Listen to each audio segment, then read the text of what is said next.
আজকে হচ্ছে 3 অক্টোবর 2024। আমাদের বার কাউন্সিল লিখিত ব্যাচের 64তম ক্লাস এবং সাক্ষ্য আইনের চতুর্থ ক্লাস। আমরা আমাদের সাজেশনের 3 নাম্বার প্রশ্ন যেটা সেটা আলোচনা করব। দেখেন, তিনের ক তিনের কতে বলছে যে দুষ্কর্মের সহচরকে, অ্যাকমপ্লাইজ বা কো অ্যাকিউজডকে, দুষ্কর্মের সহচরকে। শুনেন, আমরা গতদিন স্বীকৃতি এবং স্বীকারোক্তি সম্পর্কে বিস্তারিতভাবে আলোচনা করেছি। স্বীকৃতি কাকে বলে, স্বীকৃতি কখন কারা কারা দিতে পারে, স্বীকৃতি কখন তৃতীয় ব্যক্তি দিতে পারে, তারপরে স্বীকৃতি কখন কার পক্ষে প্রমাণ করা যায়, কার পক্ষে প্রমাণ করা যায় না, তারপরে দলিল সম্পর্কে কখন মৌখিক স্বীকৃতি দেওয়া যায়। তারপরে আপনার পড়েছি যে দেওয়ানি মামলায় কয়টা ক্ষেত্রে স্বীকৃতি দেওয়া যায় না। তারপরে পড়ছি আমরা কনফেশন বা স্বীকারোক্তি বা দোষ স্বীকার। দোষ স্বীকারের কোনো সংজ্ঞা কিন্তু আমাদের ওই সাক্ষ্য আইনে প্রদান করা হয় নাই। তবে যদি কোনো ব্যক্তি নিজের দোষ নিজে স্বীকার করে তাকে কি বলে, দোষ স্বীকার বা স্বীকারোক্তি। এখন স্বীকারোক্তি সম্পর্কে আমরা বিস্তারিত 24 থেকে 29 পর্যন্ত পড়ছি, মনে আছে কিনা আপনাদের? 24 ধারায় বলা হয়েছে যে ভয় ভীতি প্রলোভন দিয়ে যদি স্বীকারোক্তি আদায় করা হয় সেটা গ্রহণযোগ্য হবে না, আর ভয় ভীতি প্রলোভন ছাড়া যদি দেওয়া হয় গ্রহণযোগ্য হবে 28। 25-এ বললো পুলিশের কাছে স্বীকারোক্তি দিলে দোষ স্বীকার করলে সাক্ষ্যগত কোনো মূল্য নাই। 26-এ বললো পুলিশ হেফাজতে থাকা অবস্থায় ম্যাজিস্ট্রেটের অনুপস্থিতিতে যদি দোষ স্বীকার করা হয় গ্রহণযোগ্য হবে না। 27-এ বললো যে দোষ স্বীকারের ভিত্তিতে পুলিশ যদি কোনো আলামত উদ্ধার করে, ওই আলামত যতটুকু উদ্ধার করলো ততটুকু প্রাসঙ্গিক সাক্ষ্য হিসেবে। আর 29-এ আমরা পড়েছিলাম যে প্রতিশ্রুতি দিলে, তারপরে আপনার ওই মাতাল, তারপরে প্রতারণা বা সতর্কতা করলে এই সকল ক্ষেত্রেও যদি অন্য কোনো ভাবে প্রাসঙ্গিক অপ্রাসঙ্গিক না হয় তাহলে এটা কি প্রাসঙ্গিক।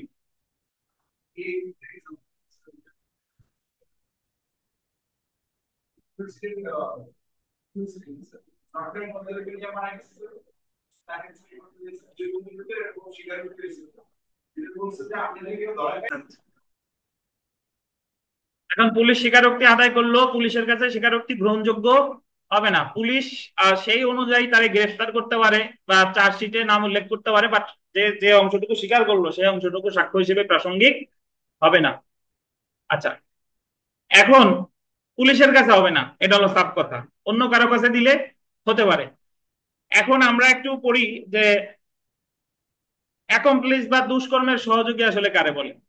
দুষ্কর্মের দুষ্কর্মের সহযোগীর বিবৃতি 30 ধারায় প্রাসঙ্গিক। আমরা 29 ধারাটা গতদিন পড়ি নাই।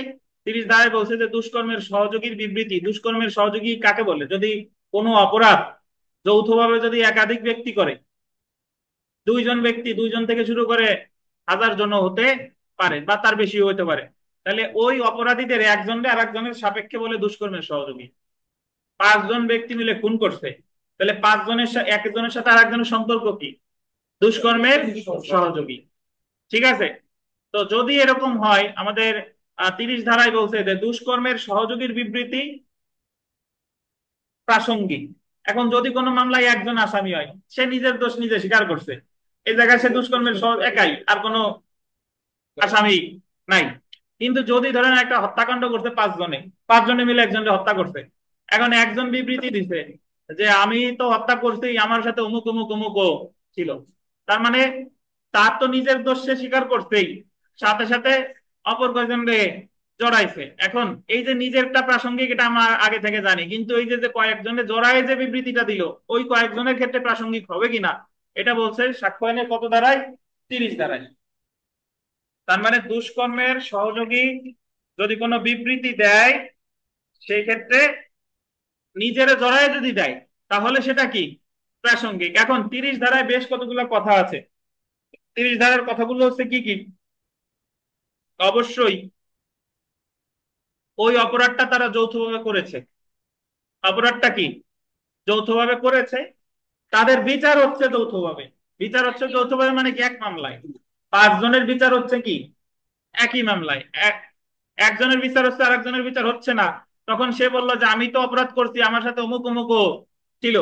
এটা ওই ওই ভিত্তিতে তারে মানে ওই ভিত্তিতে তারা রেকর্ড মানে কি করে অ্যারেস্ট করে চার্জশিটে নাম আসতে পারে, সব কিছু ঠিক আছে, বাট সাক্ষ্য হিসেবে প্রাসঙ্গিক হবে কিনা সেটা বলছে 30 ধারায়। আমার মনে রাখতে হবে যে এই কথাটা বলতেছে যে সাক্ষ্য হিসেবে প্রাসঙ্গিক কিনা।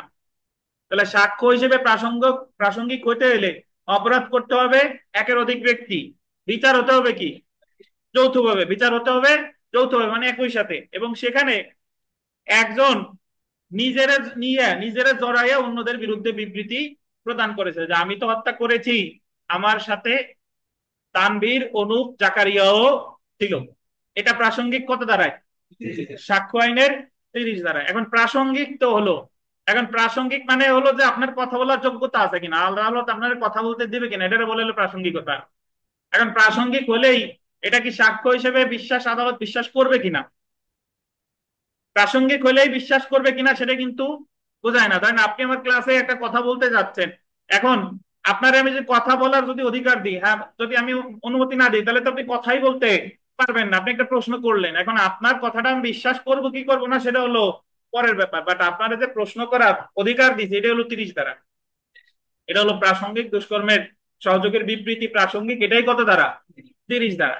এখন 114 খ, 114 খ সেখানে বলছে যে দুষ্কর্মের সহযোগীর বিবৃতি বিশ্বাসের অযোগ্য যদি অন্য তথ্য দ্বারা সমর্থিত না হয়। মানে কি?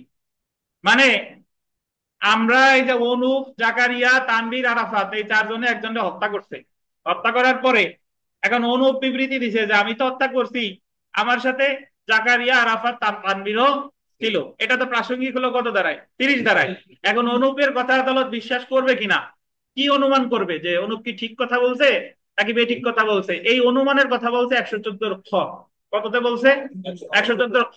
114 খতে বলছে যে অনুপের এই বিবৃতি দুষ্কর্মের সহযোগীর বিবৃতি বিশ্বাস করতে পারে যদি অন্যান্য তথ্য দ্বারা সমর্থিত হয়। অন্যান্য তথ্য দ্বারা সমর্থিত কি? একটা মামলায় তো খালি আসামি না, মামলায় তো সাক্ষীও থাকে। তা অনুপ যে কথা বলছে যে আমি হত্যা করছি, আমার সাথে অমুক অমুক অমুক ছিল, এটা তো আসামি হিসেবে দুষ্কর্মের সহযোগ হিসেবে বিবৃতি দিল। এখন ওই মামলার 1 নম্বর সাক্ষী ছিল PW1 প্রসিকিউশন উইটনেস আনারুল হক, PW2 ওই সাইদুর রহমান, PW3 হৃদয়। ইমরা সাক্ষ্য প্রদান করতে এসে বলল যে হ্যাঁ আমরা দেখেছি, আমাদের চোখের সামনে অনুপ ছুরি চালাইছে, আর অনুপের সাথে সাথে জাকারিয়া, আরাফাত, তানভীরও আঘাত করছে। PW1 ওই কথা বলছে, PW2 ওই কথা বলছে, PW3 ওই কথা বলছে। তার মানে অনুপ দুষ্কর্মের সহযোগী হিসেবে যে বিবৃতি দিছে তা অন্যান্য তথ্য দ্বারা কি হলেন?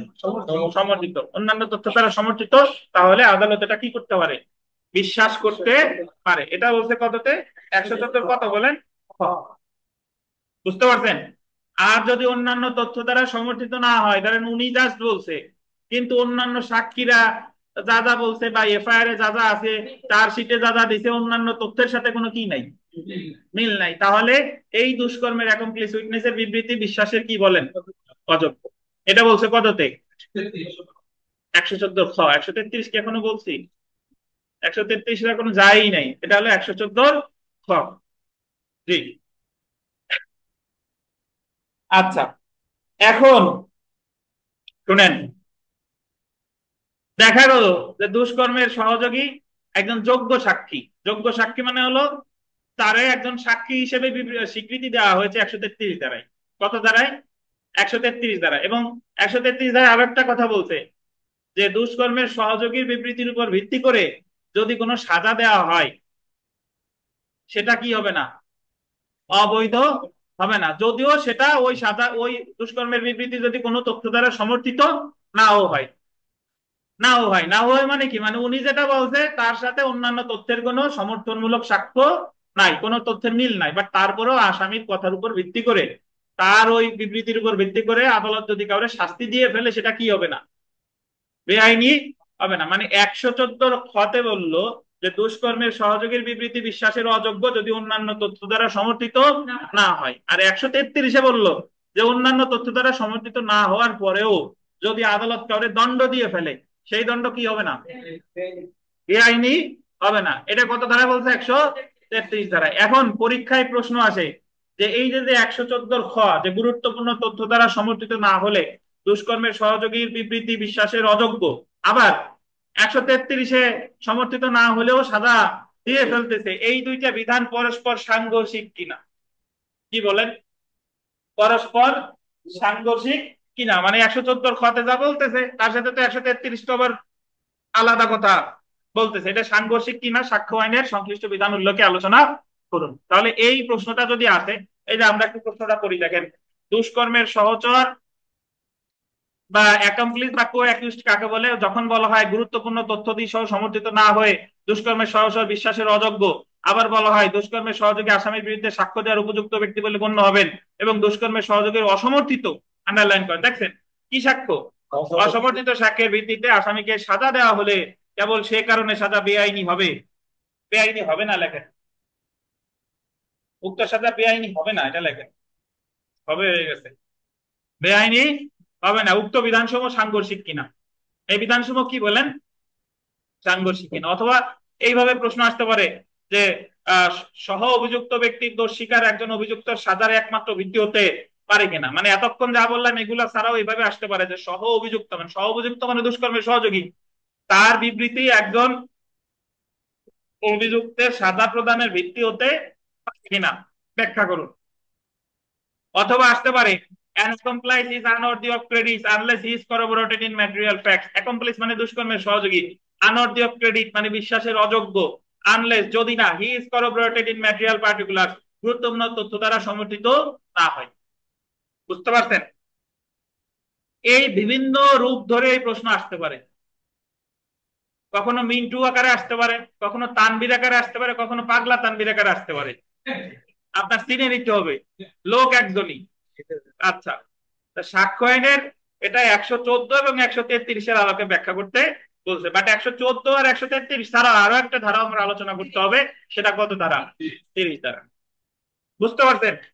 এরপরে খ নাম্বার প্রশ্নটা দেখেন, যে দোষ স্বীকারোক্তি খ নাম্বার দেখেন, দোষ স্বীকারোক্তি সত্য কিন্তু স্বেচ্ছা প্রণোদিত না হলে, কিংবা স্বেচ্ছা প্রণোদিত কিন্তু সত্য না হলে আসামির বিরুদ্ধে ব্যবহারযোগ্য কি, সংশ্লিষ্ট আইনের আলোকে আলোচনা করুন। তো এটা আপনি এই উত্তর লিখলেই হবে, দোষ স্বীকারোক্তি সত্য কিন্তু স্বেচ্ছা প্রণোদিত না হলে, বা স্বেচ্ছা প্রণোদিত কিন্তু সত্য না হলে আসামির বিরুদ্ধে ব্যবহারযোগ্য কি, সংশ্লিষ্ট আইনের আলোকে আলোচনা করুন। তো এই ধরনের প্রশ্ন যদি আসে, এটার উত্তর প্রকৃতপক্ষে গতদিনের প্রশ্ন করেই দেওয়া যায়। গতদিন আমরা পড়ছি না দোষ স্বীকার কাকে বলে, তারপর দোষ স্বীকারের ভিত্তিতে কি সাজা দেওয়া যায় কিনা, তখন আমরা ওই জায়গায় দোষ স্বীকারের ভাগ করেছিলাম কয় ভাগে? 4 ভাগে, জুডিশিয়াল, এক্সট্রা জুডিশিয়াল, রিট্রাক্টেড, আর আর একটা যাই হোক। তো এইভাবে এখন আমরা আমরা এই প্রশ্নের উত্তরে একটু চলে আসি, কয়ের উত্তরে চলে আসি দেখেন। আচ্ছা, তার আগে আমি একটু উত্তরে আসার আগে আমি একটু ব্যাখ্যা দিয়ে নিই, যে 114 খতে বললো অন্যান্য তথ্য দ্বারা সমর্থিত না হলে বিশ্বাসের অযোগ্য, আর 133-এ এসে বললো যে বিশ্বাসের মানে অন্যান্য তথ্য দ্বারা সমর্থিত না হলেও সাজা প্রদান করলে কি হবে না, বেআইনি হবে না। এখন পরীক্ষার প্রশ্নে জিজ্ঞেস করছে যে এটা কি সাংঘর্ষিক কিনা। আচ্ছা, আপাত দৃষ্টিতে সাংঘর্ষিক মনে হলেও এটা সাংঘর্ষিক না, কারণ উচ্চ আদালতের বিভিন্ন নজিরে আছে যে নিম্ন আদালতে বলছে যে আপনি কখনোই ওই দুষ্কর্মের সহযোগী মানে বিবৃতির ভিত্তিতে কাউকে সাজা দেওয়া যাবে না, অবশ্যই সেটার সাথে সাথে কি থাকা লাগবে, সমর্থনমূলক সাক্ষ্য থাকা লাগবে। এটা সাজেস্ট করতে যে যদিও 133-এ যাই থাকুক না কেন, সাজা দেওয়ার ক্ষেত্রে তার বিবৃতির সাথে সাথে অন্যান্য সমর্থনমূলক সাক্ষ্যেরও কি থাকতে হবে, মিল থাকতে হবে, না হলে এই ধরনের সাজা দিতে আদালত নিরুৎসাহিত করেছে। এর আমরা একটু পড়ি দেখেন,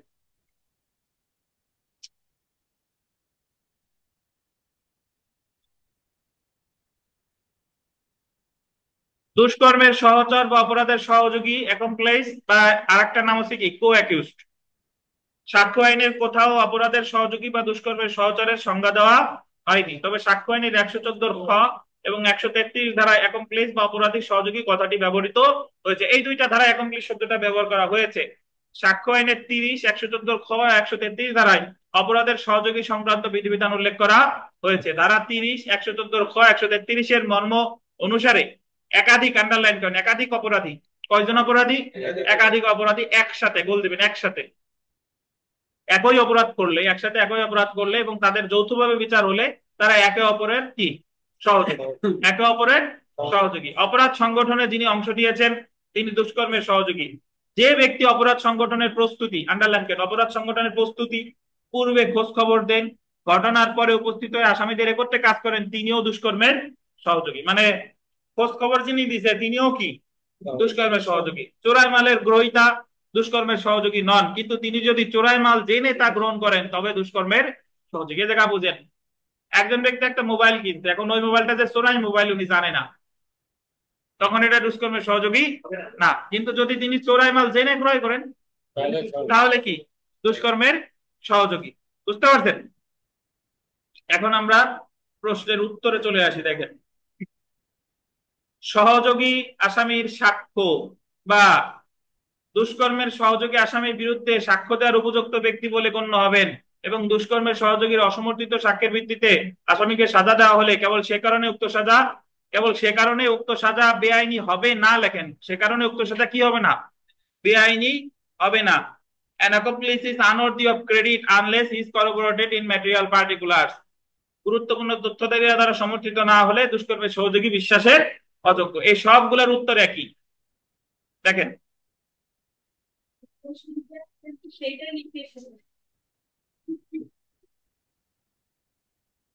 ওই যে কথা বললাম, লোক তো একজনই, কিন্তু তার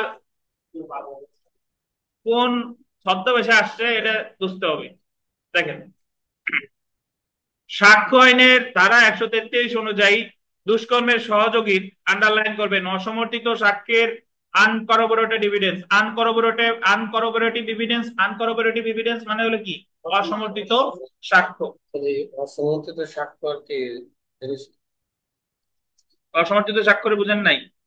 অসমর্থিত সাক্ষ্য তো এতক্ষণ ধরে বুঝাইলাম যে আপনি যে কথা বলছেন আপনার কথার সাথে অন্যান্য সাক্ষীদের কথার কোনো কি নাই, মিল নাই। এটাই তো অসমর্থিত সাক্ষ্য। আপনি বলছেন যে আমি হত্যা করছি আর আমার সাথে তানভীর, জাকারিয়া আর আরাফাত ছিল। এখন আপনি এই দোষ স্বীকার করতেন, রেকর্ড করছে 164-এ, কিন্তু ওই মামলার যখন বিচার শুরু হয়েছে, বিচার শুরু হলে তো সাক্ষীদের সাক্ষ্য গ্রহণ করা হবে, কিন্তু কোন সাক্ষী আপনাদের নাম ধরেন বলে নাই, বলছে যে অমুক অমুক হত্যা করছে, তারা এই জায়গা ছিল না। বুঝতে পারছেন? বা অমুক থাকলেও জাকারিয়া, আরাফাত, তানভীর এরা ছিল না। এটা হলো অসমর্থিত সাক্ষ্য। বুঝতে পারছেন? মানে যে সাক্ষ্যের সাথে সেই যে কথা বলছে, যদি আপনার কথার সাথে ওই যে PW1, PW2, PW3 এর কথার কি থাকতো, মিল থাকতো, তাইলে এটা আর অসমর্থিত সাক্ষ্য বলা হতো না।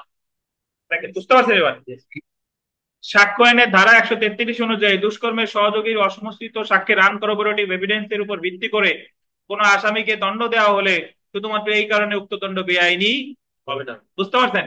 এই জায়গায় বলছে যে বিচারক যদি দিয়েও ফেলে এটা কি হবে না? বেআইনি হবে না। অর্থাৎ অপরাধের সহযোগীর অসমর্থিত সাক্ষ্যের উপর ভিত্তি করে কোনো দণ্ড দেওয়া হলে তা বেআইনি হবে না। এই কথা বলছে কততে? 133-এ। এবার দেখেন অন্যদিকে, আন্ডারলাইন করেন, ধারা 174 খ অনুযায়ী দুষ্কর্মের সহযোগের বিবৃতি যদি প্রয়োজনীয় তথ্য দ্বারা সমর্থিত না হয় তাহলে তা বিশ্বাসের অযোগ্য। অর্থাৎ an accomplice is unworthy of credit unless he is corroborated in material particulars। এই কথাটার ইংরেজি বাংলা হচ্ছে এই যে দুষ্কর্মের সহযোগীর বিবৃতি প্রয়োজনীয় তথ্য দ্বারা সমর্থিত না হয় তাহলে তা বিশ্বাসের কি বলেন? অযোগ্য। বুঝতে পারছেন?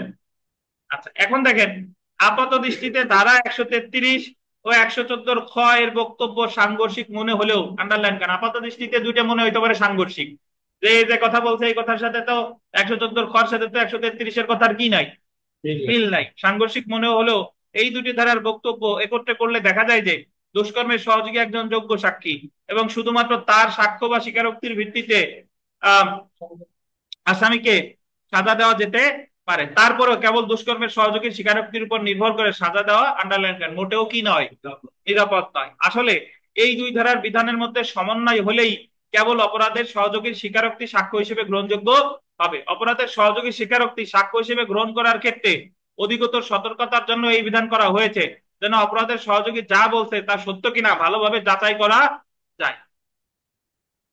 মানে বলছে যে আপনি সে যা বললো তার উপর ভিত্তি করে সাজা দেওয়া যাবে না, অবশ্যই আগে চেষ্টা করবেন যে অন্যান্য তথ্য দ্বারা সমর্থিত আছে কিনা। এখানে দেখেন, এখানে ধারা 133 এবং 114 খ এর সাথে আন্ডারলাইন করেন 30 ধারা প্রাসঙ্গিক। 30 ধারায় বলা আছে যে কোন ক্ষেত্রে অপরাধের সহযোগীর সাক্ষ্য সহ আসামির বিরুদ্ধে গ্রহণযোগ্য। 30 ধারায় 4টি শর্তের কথা উল্লেখ আছে। কয়টা শর্ত? 4টি শর্ত। এই 4টি শর্ত পূরণ হলে আদালত এরূপ অপরাধের সহযোগীর সাক্ষ্য, সাক্ষ্য হিসেবে সহ আসামি এবং স্বীকারোক্তি প্রদানকারী আসামি উভয়ের বিরুদ্ধে বিবেচনা করতে পারেন। এই 4টি শর্ত হলো, দেখেন এই 4টা শর্ত আমরা দেখবো। এক, একই অপরাধের জন্য একাধিক ব্যক্তি অভিযুক্ত হতে হবে। অপরাধ হয়েছে একটা, অভিযুক্ত হবে কয়জন? একাধিক ব্যক্তি। উক্ত অপরাধের জন্য তাদের গোলদেন যৌথ বিচার হতে হবে। কি বিচার? যৌথ বিচার বোঝেন? মানে একসাথে বিচার হতে হবে। 3 নাম্বার, এখানে অভিযুক্তদের মধ্যে কোন একজন অভিযুক্ত নিজেকে সহ, আন্ডারলাইন করেন, নিজেকে সহ অন্যান্য অভিযুক্তকে জড়িয়ে দোষ স্বীকার করবে। বলবে যে আমি তো অপরাধ করেছি, আমার সাথে কি অমুক অমুক অমুকও ছিল। 4 নাম্বার দেখেন, যথাযথ আইনগতভাবে দোষ স্বীকার করা হয়েছে, যথাযথ আইনগতভাবে দোষ স্বীকার করা হয়েছে তা যথাযথ আইনগতভাবে প্রমাণ করতে হবে। উদাহরণ 1 আর 2 পড়লে আমাদের ক্লিয়ার হবে। দেখেন এখানে 2টা উদাহরণ দেওয়া হয়েছে। চন্দনকে হত্যার জন্য আরিফ এবং বদরুলের যৌথ বিচার হচ্ছে। মারা গেছে কি তাহলে? চন্দন। বিচার হচ্ছে কার কার? আরিফ এবং বদরুলের। এটা প্রমাণিত যে আরিফ বলেছে যে বদরুল এবং আমি চন্দনকে হত্যা করেছি। আরিফ বলতেছে যে আমি আর বদরুল চন্দনকে হত্যা করছি।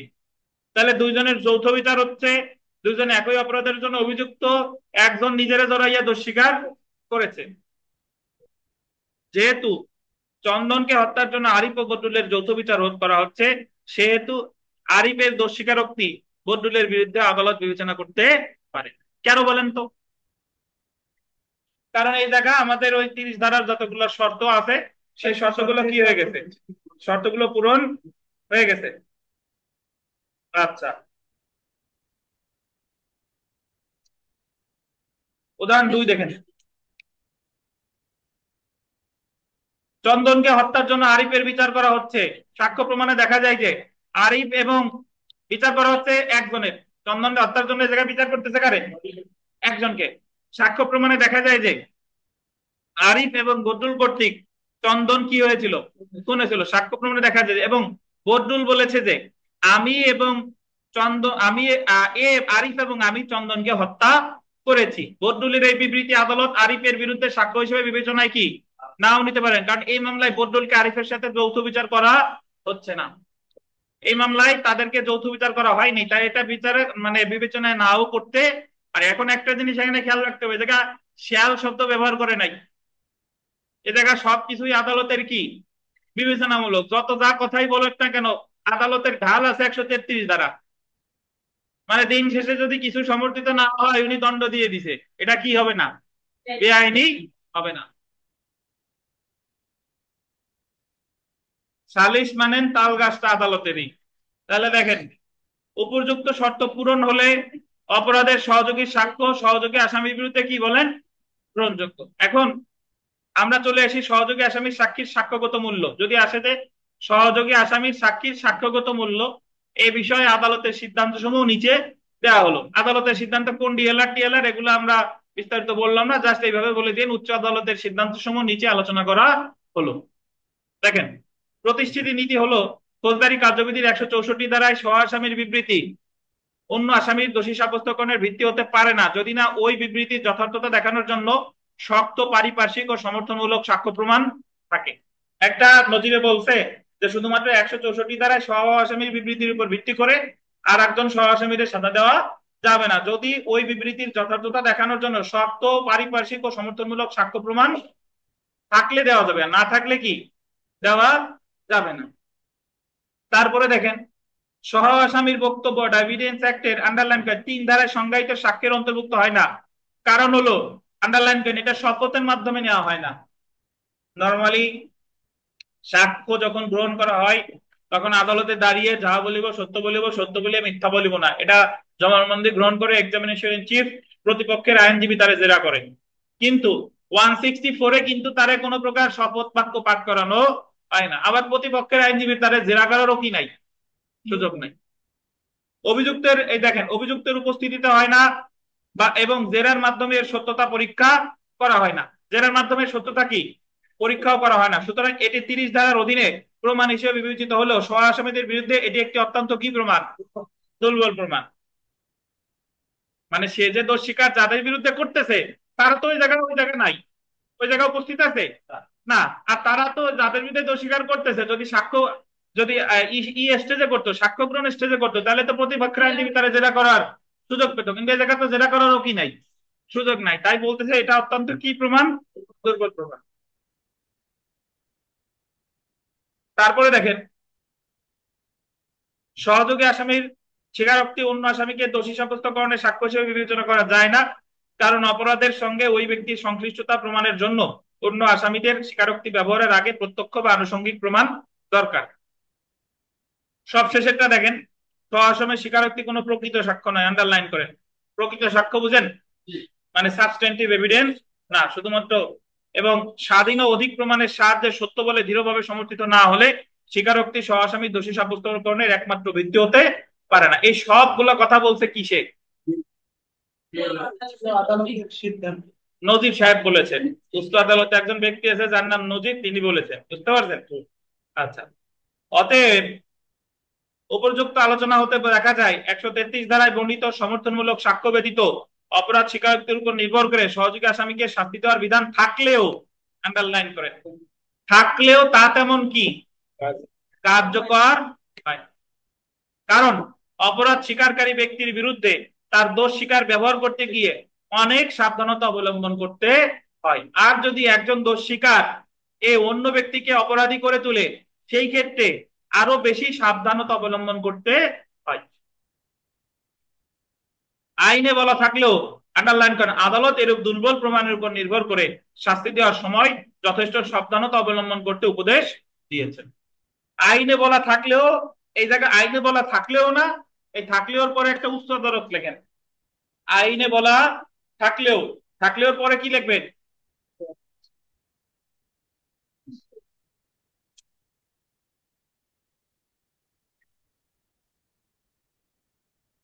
তাহলে এতটুকু পরে কি বোঝা গেল বলেন? আইনে বলা আছে, তারপরেও উচ্চ আদালত বলছে যে সমর্থনমূলক সাক্ষ্যের উপর ভিত্তি করে এটা দেওয়া উচিত। কিন্তু তারপরেও বিচারিক আদালত যদি কারো কথা না শুনে শাস্তি দেওয়া হয়, বিচারিক আদালতের কি হবে না? বেআইনি হবে না। কিন্তু যখন ওই সাজাটাকে আপিলে বা রিভিশনে চ্যালেঞ্জ করা হবে, অধিকাংশ ক্ষেত্রেই ওই সাজা কি থাকবে না? বহাল থাকবে না। বুঝতে পারছেন? মাঝখান দিয়ে ওই যে বিচারিক আদালত যে কাজটা করছে, এটা উনার কোনো অন্যায় হয় নাই, উনার জন্য ঢাল শুরু করতে কত ধারা? 133 ধারা। কোনো প্রশ্ন আছে কিনা সহযোগী আসামির সাক্ষ্য নিয়ে? বলেন।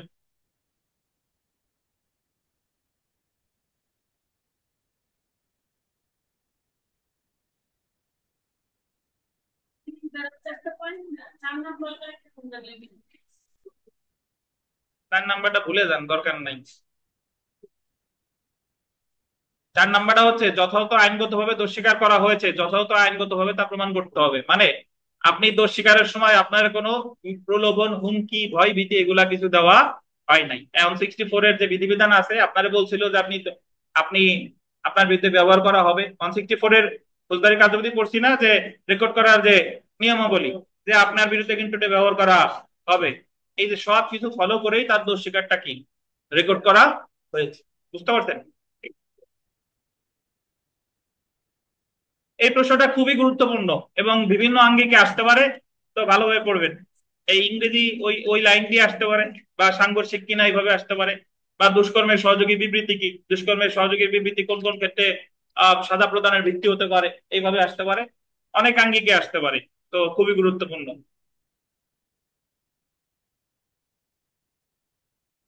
আমরা 6 নাম্বার প্রশ্নটা যদি পড়ি, দেখেন 6 নাম্বার প্রশ্নটা, দোষ স্বীকারোক্তি সত্য কিন্তু স্বেচ্ছা প্রণোদিত না হলে, অথবা স্বেচ্ছা প্রণোদিত কিন্তু সত্য না হলে আসামির বিরুদ্ধে ব্যবহারযোগ্য কি, সংশ্লিষ্ট আইনের আলোকে আলোচনা করুন। তো উত্তর ক এর মতো হলেও তার আগে আপনি একটু দোষ স্বীকারোক্তি কি এটার সংজ্ঞা একটু দিয়ে নিয়েন। বুঝতে পারছেন দোষ স্বীকারোক্তি কি? আচ্ছা, এখন আমরা পরের পেজে চলে আসি। দেখেন, এখানে যদিও আপনাদের প্রশ্নে উল্লেখ নাই, একটা প্রশ্ন এসেছে 2012-তে এসেছে, 2008-এ এসেছে, 2005-এ এসেছে, 3 বছর এসেছে। দেখেন, যারা বলে আহ ওই বার কাউন্সিলের সামনে গিয়ে যে আগের প্রশ্ন ফ্ল্যাট ছিল আর এখন হলো সব ঘরবাড়ি, তাহলে দেখেন আগেও কিন্তু ঘরবাড়ি ছিল। আগে যে এই যে 2012, 8, 5 ফ্ল্যাট ছাড়াও ঘর, টিনের ঘরও কিন্তু আগে ছিল দেখেন। না, আগে কম ছিল না। আপনার ওই যে বাজারা বলে তারা হলো আবেগে বলে, বাঙালি আবেগের বশবর্তী অনেক কিছু বলে, বরং আর আগের প্রশ্নেও অনেক প্রবলেমেটিক প্রশ্ন আছে। আগে তখন যখন মার্ক বছরে বাড়ায় 2 দিত স্যার। পরীক্ষা হতো, তখন আরো বেশি প্রবলেমেটিক প্রশ্ন দিত। জি পিয়াল বলেন। স্যার বললাম আগের প্রশ্ন স্যার গড়বড়ি থাকলেও স্যার গড়বড়ির সাথে মার্ক বেশি থাকতো স্যার, আর বর্তমানে দিলে 3, 4, 5-এর বেশি দেয় না স্যার। আর বেশি আপনি, আপনি কি প্রিয়াল, আপনি 1998 সাল থেকে 2012 সালের প্রশ্ন দেখছেন? বলেন, সত্য কথা বলেন। না না না স্যার, দেখি নাই। আচ্ছা, তা না দেখে আপনি বুঝলেন কিভাবে মার্ক বেশি ছিল? না স্যার, ওই যে আপনি মাঝে মধ্যে স্যার দুই একটা দেখছি তো ফেসবুকে স্যার, ওইগুলো ওই আন্দাজে বললাম স্যার। 1990 সাল থেকে 2012 সালের প্রশ্ন যাচাই করবেন, সেই জায়গা কি ছিল। বাসায় প্রশ্ন থাকলে একবার দেখবেন। এখন আগে যে জিনিসটা ছিল না, আগে প্রিলিমিনারি পরীক্ষা ছিল না, এইটুকু হলো আপনার ইয়ার। আর আগে যে জিনিসটা ছিল সেটা হলো যে একটা নির্দিষ্ট জিনিস, মানে 1 বছর যেটা পড়ছেন, আরেক বছর ওই এই বছরেরটা গত বছরটা বাদ দিয়ে পরের বছর পড়লে দেখা গেলো বাধার। কিন্তু ওই কথা যদি বলেন যে প্রবলেমেটিক প্রশ্ন ছিল না বা এগুলো ছিল না, এই টাইপের বলার কোনো সিস্টেম নাই। আর আপনি যদি আপনার সব কিছু আপডেটেড হচ্ছে, একটা জিনিসের 10 বছর আগে যেভাবে ছিল বর্তমানে তো আপনি নিজেই সেভাবে নাই, তাহলে পরীক্ষার প্রশ্নপত্র কেন আপডেটেড হবে না? আচ্ছা দেখেন, 3 জন আসামির স্বীকারোক্তি ম্যাজিস্ট্রেট সাহেব ফৌজদারি কার্যবিধি আইনের আন্ডারলাইন করেন 164 ধারার বিধান অনুযায়ী যথারীতি লিপিবদ্ধ করেন। কয়জনের জবানবন্দি লিপিবদ্ধ করছে? কত ধারায়?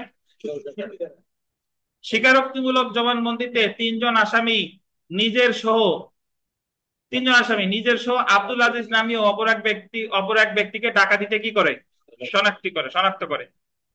ওই সকল স্বীকারোক্তি ছাড়া আব্দুল আজিজের বিরুদ্ধে অন্য কোনো সাক্ষ্য প্রমাণ নাই, মানে কোনো সমর্থনমূলক সাক্ষ্য নাই। শুধুমাত্র সহ আসামির স্বীকারোক্তির উপর নির্ভর করে আব্দুল আজিজকে শাস্তি দেওয়া যাবে কি? বলেন বলেন, যাবে কিনা?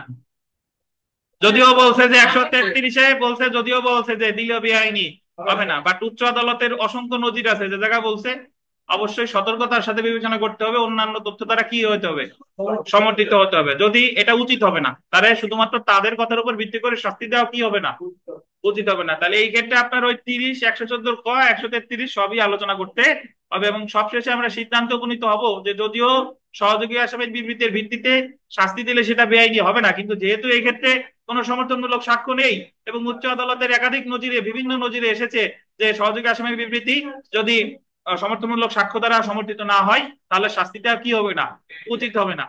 তাহলে এই ক্ষেত্রে বলবো যে যদিও 3 জন সহযোগী আসামি আব্দুল আজিজকে নিয়ে বিবৃতি দিছে, তথাপি তাদের সাক্ষ্যের উপর ভিত্তি করে ওই ব্যক্তিকে সাজা দেওয়া কি হবে না, উচিত হবে না। দেখেন বিচার্য বিষয়ে আসেন, শুধুমাত্র সহ আসামিদের স্বীকারোক্তিতেই নির্ভর করে আব্দুল আওয়ালকে শাস্তি দেওয়া যাবে কিনা তা আলোচনা করতে হবে। ওই জায়গা তো আওয়াল ছিল না নাকি? ওই জায়গা কি ছিল? আব্দুল আজিজ। তো এটা একটা আজিজ করে নেন, আওয়াল হয়ে গেছে, আব্দুল আজিজ করেন।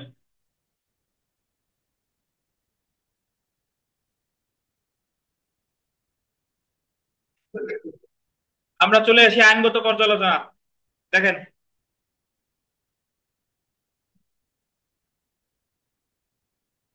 সাক্ষ্য আইনের ধারা 133 অনুযায়ী দুষ্কর্মের সহযোগীর অসমর্থিত সাক্ষ্যের উপর ভিত্তি করে কোনো আসামিকে দণ্ড দেওয়া হলে শুধুমাত্র এই কারণে উক্ত দণ্ড কি হবে না, বেআইনি হবে না। অর্থাৎ অপরাধের সহযোগীর অসমর্থিত সাক্ষ্যের উপর ভিত্তি করে কোনো দণ্ড দেওয়া হলে তা কি হবে না, বেআইনি হবে না। অন্যদিকে ধারা 174 খ অনুযায়ী দুষ্কর্মের সহযোগীর বিবৃতি যদি প্রয়োজনীয় তথ্য দ্বারা সমর্থিত না হয়, তাহলে তা বিশ্বাসের কি, অযোগ্য।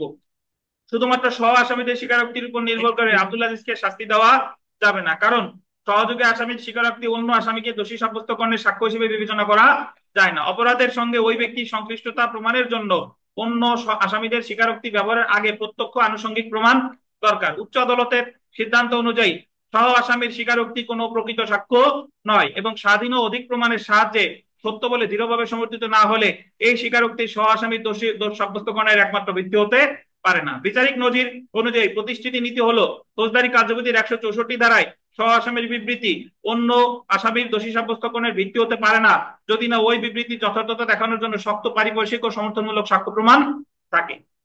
অতএব উপযুক্ত আলোচনা হতে বলা যায় শুধুমাত্র সহ আসামির স্বীকারোক্তির উপর নির্ভর করে আব্দুল আজিজকে শাস্তি দেওয়া যাবে না। সিদ্ধান্ত, সুতরাং সহ আসামির স্বীকারোক্তির উপর নির্ভর করে আব্দুল আজিজকে শাস্তি দেওয়া কি হবে না, উচিত হবে না।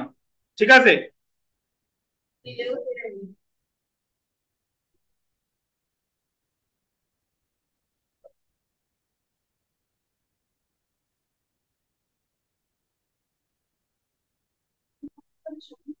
বুঝতে পারছেন?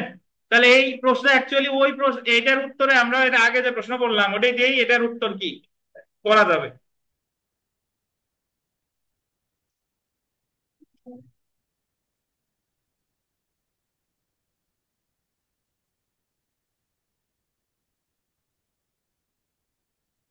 তো এটা নিয়ে আপনাদের কোনো প্রশ্ন আছে কিনা ভাই?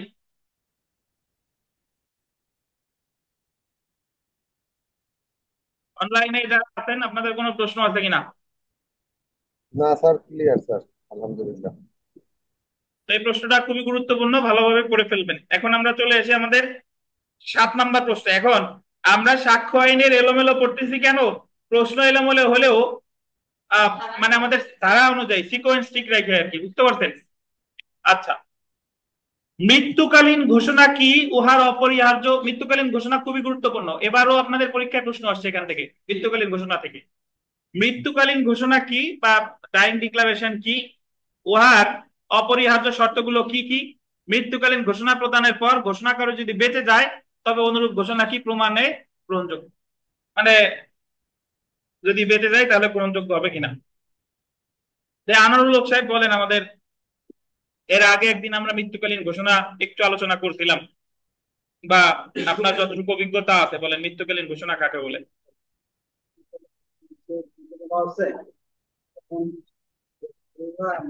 মারা যাচ্ছে মারা কি যাওয়া ওই মুহূর্তে কি তার মুমূর্ষু থাকাই লাগবে? তানভীর, ওই মুহূর্তে ওই যে ব্যক্তি মৃত্যুকালীন ঘোষণা প্রদান করতেছে, প্রদান করার সময় ওই ব্যক্তির কি মুমূর্ষু থাকাই লাগবে? পানি খাওয়ানো লাগবে তার ওই সময়, মানে গরম রসগোল্লা খাইতে চাইছে মারার আগে, ওই ওরকম সিচুয়েশন থাকতে হবে।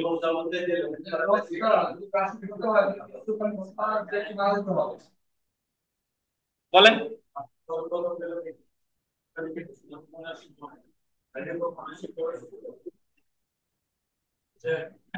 আচ্ছা, ওটা তো ওই জায়গার ভিতরে, আমি বলছি এর এইটুক না পড়ে আপনি আপনার যতটুকু আছে জ্ঞান সেইটুকুর আলোকে বলেন যে আমরা যখন, ধন্যবাদ। দেখেন,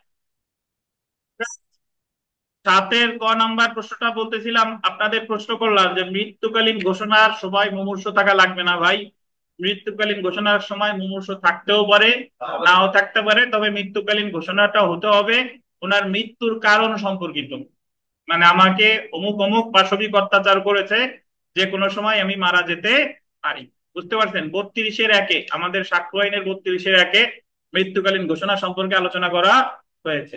এবং এই মৃত্যুকালীন ঘোষণা যে কোনো ব্যক্তির কাছে প্রদান করা যায়, সে পুলিশ হতে পারে, সে ডাক্তার হতে পারে, সে তানভীর হতে পারে, সে অনুপ হতে পারে, যে কোনো ব্যক্তি হতে পারে। এবং যদি এখানে পরীক্ষায় আমরা বিস্তারিত পড়বো, যে এখানে প্রশ্নে আছে যে যদি মৃত্যুকালীন ঘোষণা দেওয়ার পর সে যদি বেঁচে যায়, মৃত্যুকালীন ঘোষণা দেওয়ার পরে সে যদি কি বেঁচে যায় তাহলে তার কি হবে? সেটা তো আর মৃত্যুকালীন ঘোষণা হচ্ছে না, এটা সমর্থনমূলক সাক্ষ্য হিসেবে সাক্ষ্য আইনের 157 ধারায় ব্যবহার করা যাবে। বুঝতে পারছেন? এখন আপনাদের গতবার একটা প্রশ্ন আসছে, এই প্রশ্নটা প্রবলেমেটিক, প্রশ্নটা একটু পড়ি। আচ্ছা, পড়ার আগে আমি একটু বলে দিই, এখন যদি প্রশ্ন এভাবে আসে যে মৃত্যুকালীন ঘোষণার উপর ভিত্তি করে কাউরে সাজা দেওয়া যাবে কিনা, শুধু মৃত্যুকালীন ঘোষণা, শুধু মৃত্যুকালীন ঘোষণার উপর, মানে মৃত্যুকালীন ঘোষণা কি সাবস্টেন্টিভ এভিডেন্স হতে পারে কিনা, মূল সাক্ষ্য হতে পারে কিনা? পারে, যদি সেটার শক্ত ভিত্তি থাকে। ঠিক আছে, মৃত্যুকালীন ঘোষণা যদি স্বেচ্ছা ও স্বপ্রণোদিত হয়ে থাকে, যদি সম্পূর্ণ হয়ে থাকে, অন্যান্য যে শর্তগুলো আছে সেগুলো যদি পূরণ করা হয়ে থাকে, তাহলে মৃত্যুকালীন ঘোষণার উপরও শাস্তি প্রদান করা যাবে। তবে এক্ষেত্রে অবশ্যই দেখতে হবে যে মানে তার মৃত্যুকালীন ঘোষণা যখন প্রদান করেছিল এটা কি মৌখিক নাকি লিখিত, বা আসলে স্ট্রং গ্রাউন্ড আছে কিনা এটার উপর ভিত্তি করে। আর সাধারণত বিশ্বাস করা হয় যে যে একজন ব্যক্তি মারা যাওয়ার পূর্বে কখনো কি বলে না, মিথ্যা কথা বলে না। এটার উপর ভিত্তি করে আদালত মৃত্যুকালীন ঘোষণার উপর ভিত্তি করেও কাউকে সাজা দিতে পারে। এখন আপনাদের গতবার একটা, মানে গতবার বলতে এই যে আমাদের পরীক্ষা কি 22 ডিসেম্বর হলো না 23 ডিসেম্বর, কয় তারিখ হলো? 23 ডিসেম্বরে একটা পরীক্ষার প্রশ্ন আসছে যে একজন অগ্নিদগ্ধ ব্যক্তি সে ডাক্তারের কাছে বলছে আমার এনআর জেড মারছে, আর পুলিশের কাছে আবার বলছে আমার এন জেড ওয়াই মারছে। বুঝতে পারছেন? ডাক্তারের কাছে বলছে যে আমার মারছে 2 জন, আর পুলিশের কাছে বলছে কি 3 জন। এখন এটা কি এর উপর ভিত্তি করে কি সাজা দেওয়া যাবে কিনা? এখন যদিও উচ্চ আদালতের নজিরে আছে যে মৃত্যুকালীন ঘোষণা যদি সত্য এবং স্বেচ্ছাপ্রণোদিত হয়, সকল শর্ত যদি পূরণ করে, তাহলে এর উপর ভিত্তি করে সাজা দেওয়া যাবে। কিন্তু এই জায়গা এর মৃত্যুকালীন ঘোষণা দেখেন, এটা কিন্তু মানে একবার বলছে এক কথা, আর একবার বলছে কি আর এক কথা। তার মানে এর কথারই কি আছে? অসামঞ্জস্যতা। তাহলে এর উপর ভিত্তি করে সাজা দেওয়া কি হবে না, উচিত হবে না। বুঝতে পারছেন? আর আপনি এভাবে বলতে পারেন, এছাড়া যদি আদালত মনে করে যে তার সাক্ষ্যের সাথে পারিপার্শ্বিক সাক্ষ্যের কি আছে, মিল আছে, তাহলে সাজা দিলেও দিতে পারে। কিন্তু যদি তার সাক্ষ্যের সাথে পারিপার্শ্বিক সাক্ষ্যের মিল না থাকে, তাহলে এই ক্ষেত্রে সাজা দেওয়া কি হবে না, উচিত হবে না, যেহেতু সে ডাক্তারের কাছে একরকম কথা বলছে আর পুলিশের কাছে আর এক রকম কথা বলেছে। তা আমরা সরাসরি ডাইং ডিক্লারেশনে চলে আসি। ডাইং ডিক্লারেশন দেখেন, মৃত্যুকালীন ঘোষণা, ডাইং ডিক্লারেশন। কোন ব্যক্তি কর্তৃক তার মৃত্যুর কারণ সম্পর্কে অথবা যে ঘটনার ফলে তার মৃত্যু ঘটেছে, আন্ডারলাইন করেন, তার মৃত্যুর কারণটা আন্ডারলাইন করেন, কোন ব্যক্তি তার মৃত্যুর কারণ সম্পর্কে অথবা যে ঘটনার ফলে তার মৃত্যু ঘটেছে সেই সম্পর্কে প্রদত্ত বিবৃতিকে কি বলে? মৃত্যুকালীন ঘোষণা বলে। সাক্ষ্য আইনের 32-এর 1 ধারায় বলা হয়েছে যে যখন কোনো ব্যক্তির মৃত্যুর কারণ সম্পর্কে কোনো মামলায় প্রশ্ন ওঠে, সেক্ষেত্রে ওই ব্যক্তি জীবিত থাকাকালে তার মৃত্যুর কারণ সম্পর্কে অথবা যে অবস্থা বা যে পরিস্থিতিতে তার মৃত্যু ঘটেছে সেই বিষয়ে কোনো বিবৃতি দিলে, বিবৃতি দেওয়ার সময় তার মৃত্যুর আশঙ্কা থাকুক বা না থাকুক, এটা আন্ডারলাইন করেন, ওই মুহূর্তে তার কি আশঙ্কা থাকুক বা না থাকুক তা প্রাসঙ্গিক। উদাহরণে চলে আসি, দেখেন উদাহরণ, বাবু আলামিনকে হত্যার দায়ে অভিযুক্ত। প্রশ্ন হলো বাবুর পাশবিক অত্যাচারের কারণে আলামিন মেয়ের মৃত্যু হয়েছে কিনা। বাবুর পাশবিক অত্যাচারকে দায়ী করে আলামিন ডাক্তারের নিকট একটি বিবৃতি দিয়েছে, মানে মারা যাওয়ার আগে আলামিন বলে গেছে ডাক্তারের কাছে যে অমুক আমার এমন অত্যাচার করছে যে আমি তো, আমার জীবনের আশা শেষ, যে কোনো সময় আমি মৃত্যুবরণ করতে পারি। আলামিনের এমন বক্তব্য মৃত্যুকালীন ঘোষণা হিসেবে কি বলেন পরিচিত। এবং আমাদের আহ সাক্ষ্য আইনের 104 ধারা অনুযায়ী মৃত্যুকালীন ঘোষণা প্রমাণের পূর্বে অবশ্যই প্রমাণ করতে হবে যে ঘোষণা দিয়েছে সেই ব্যক্তি কি মারা গেছে। সাক্ষ্য আইনের যে আমরা যখন বার্ডেন অফ প্রুফ করব, ওখানে বলা আছে কত ধারায়, 104 ধারায়, 104 ধারায়। আচ্ছা, আমরা একটু চলে আসি মৃত্যুকালীন ঘোষণার অপরিহার্য শর্ত বা উপাদান। মৃত্যুকালীন ঘোষণায় নিম্নলিখিত শর্ত পূরণ, শর্তসমূহ থাকতে হবে। মৃত্যুকালীন ঘোষণা অবশ্যই আন্ডারলাইন, মৌখিক, লিখিত বা ইশারার মাধ্যমে হতে হবে।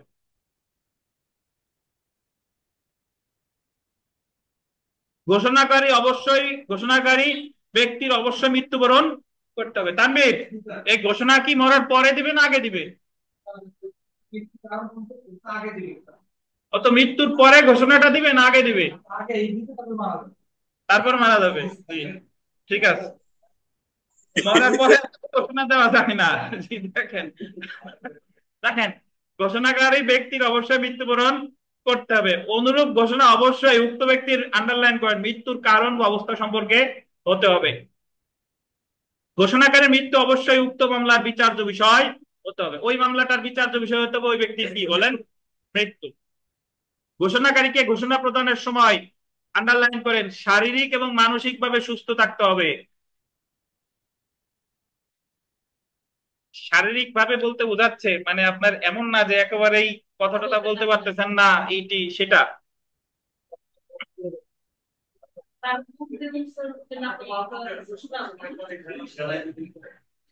আচ্ছা তারপরে দেখেন, বুঝেন নাই, শারীরিক ভাবে সুস্থ একজন ব্যক্তি কোমায় আছে, কোমায় আছে তার মানে তো তার শারীরিক কি নাই। হ্যাঁ, দেখেন, তারপরে দেখেন মৃত্যুকালীন ঘোষণা। এখানে সুস্থ বলতে এমন বোঝাই নাই যে আপনি যাই আর্মির পরীক্ষা দিবেন বা পুলিশের পরীক্ষা দিবেন এরকম ধরনের ফিট থাকতে হবে, ওই সুস্থ বলে নাই। দেখেন, তারপরে দেখেন মৃত্যুকালীন ঘোষণা অসম্পূর্ণ হওয়া যাবে না। মৃত্যুকালীন ঘোষণা কি হওয়া যাবে না? অসম্পূর্ণ হওয়া যাবে না। মৃত্যুকালীন ঘোষণা অসম্পূর্ণ হলে তার সাক্ষ্য হিসেবে গ্রহণযোগ্য হবে না। মৃত্যুকালীন ঘোষণা যে কোনো ব্যক্তির নিকট প্রদত্ত হতে হবে, যেমন ডাক্তার, ম্যাজিস্ট্রেট, পুলিশের নিকট কি ইত্যাদি। উপরোক্ত শর্তাবলী উপাদান সমূহ পূরণ হলে মৃত্যুকালীন ঘোষণা সাক্ষ্য হিসেবে গ্রহণযোগ্য হবে, যা উচ্চ আদালতের বিভিন্ন নথি হতে কি হয় স্পষ্ট।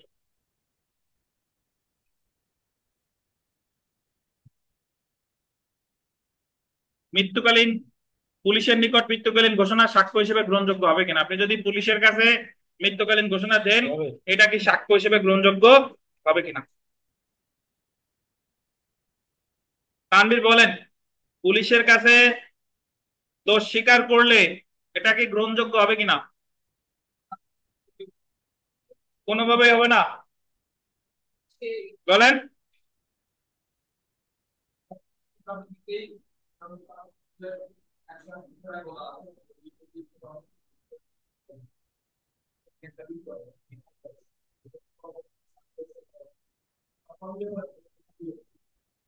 একশো আটষট্টি ধারার কথা বলছে, আর কোথায় কি বলছে?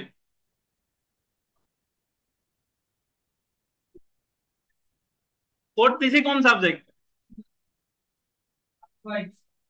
মরিয়াম পড়তে সোয়া লাগতে।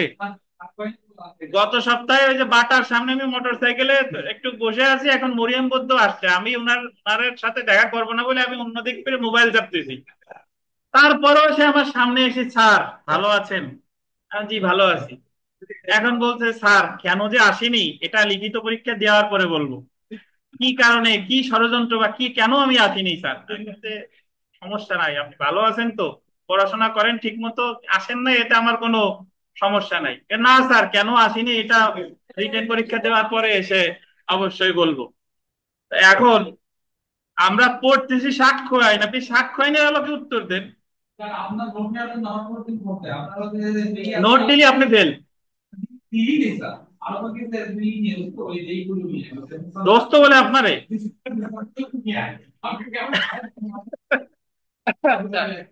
যাই হোক, যাক, হুজুর মানুষ।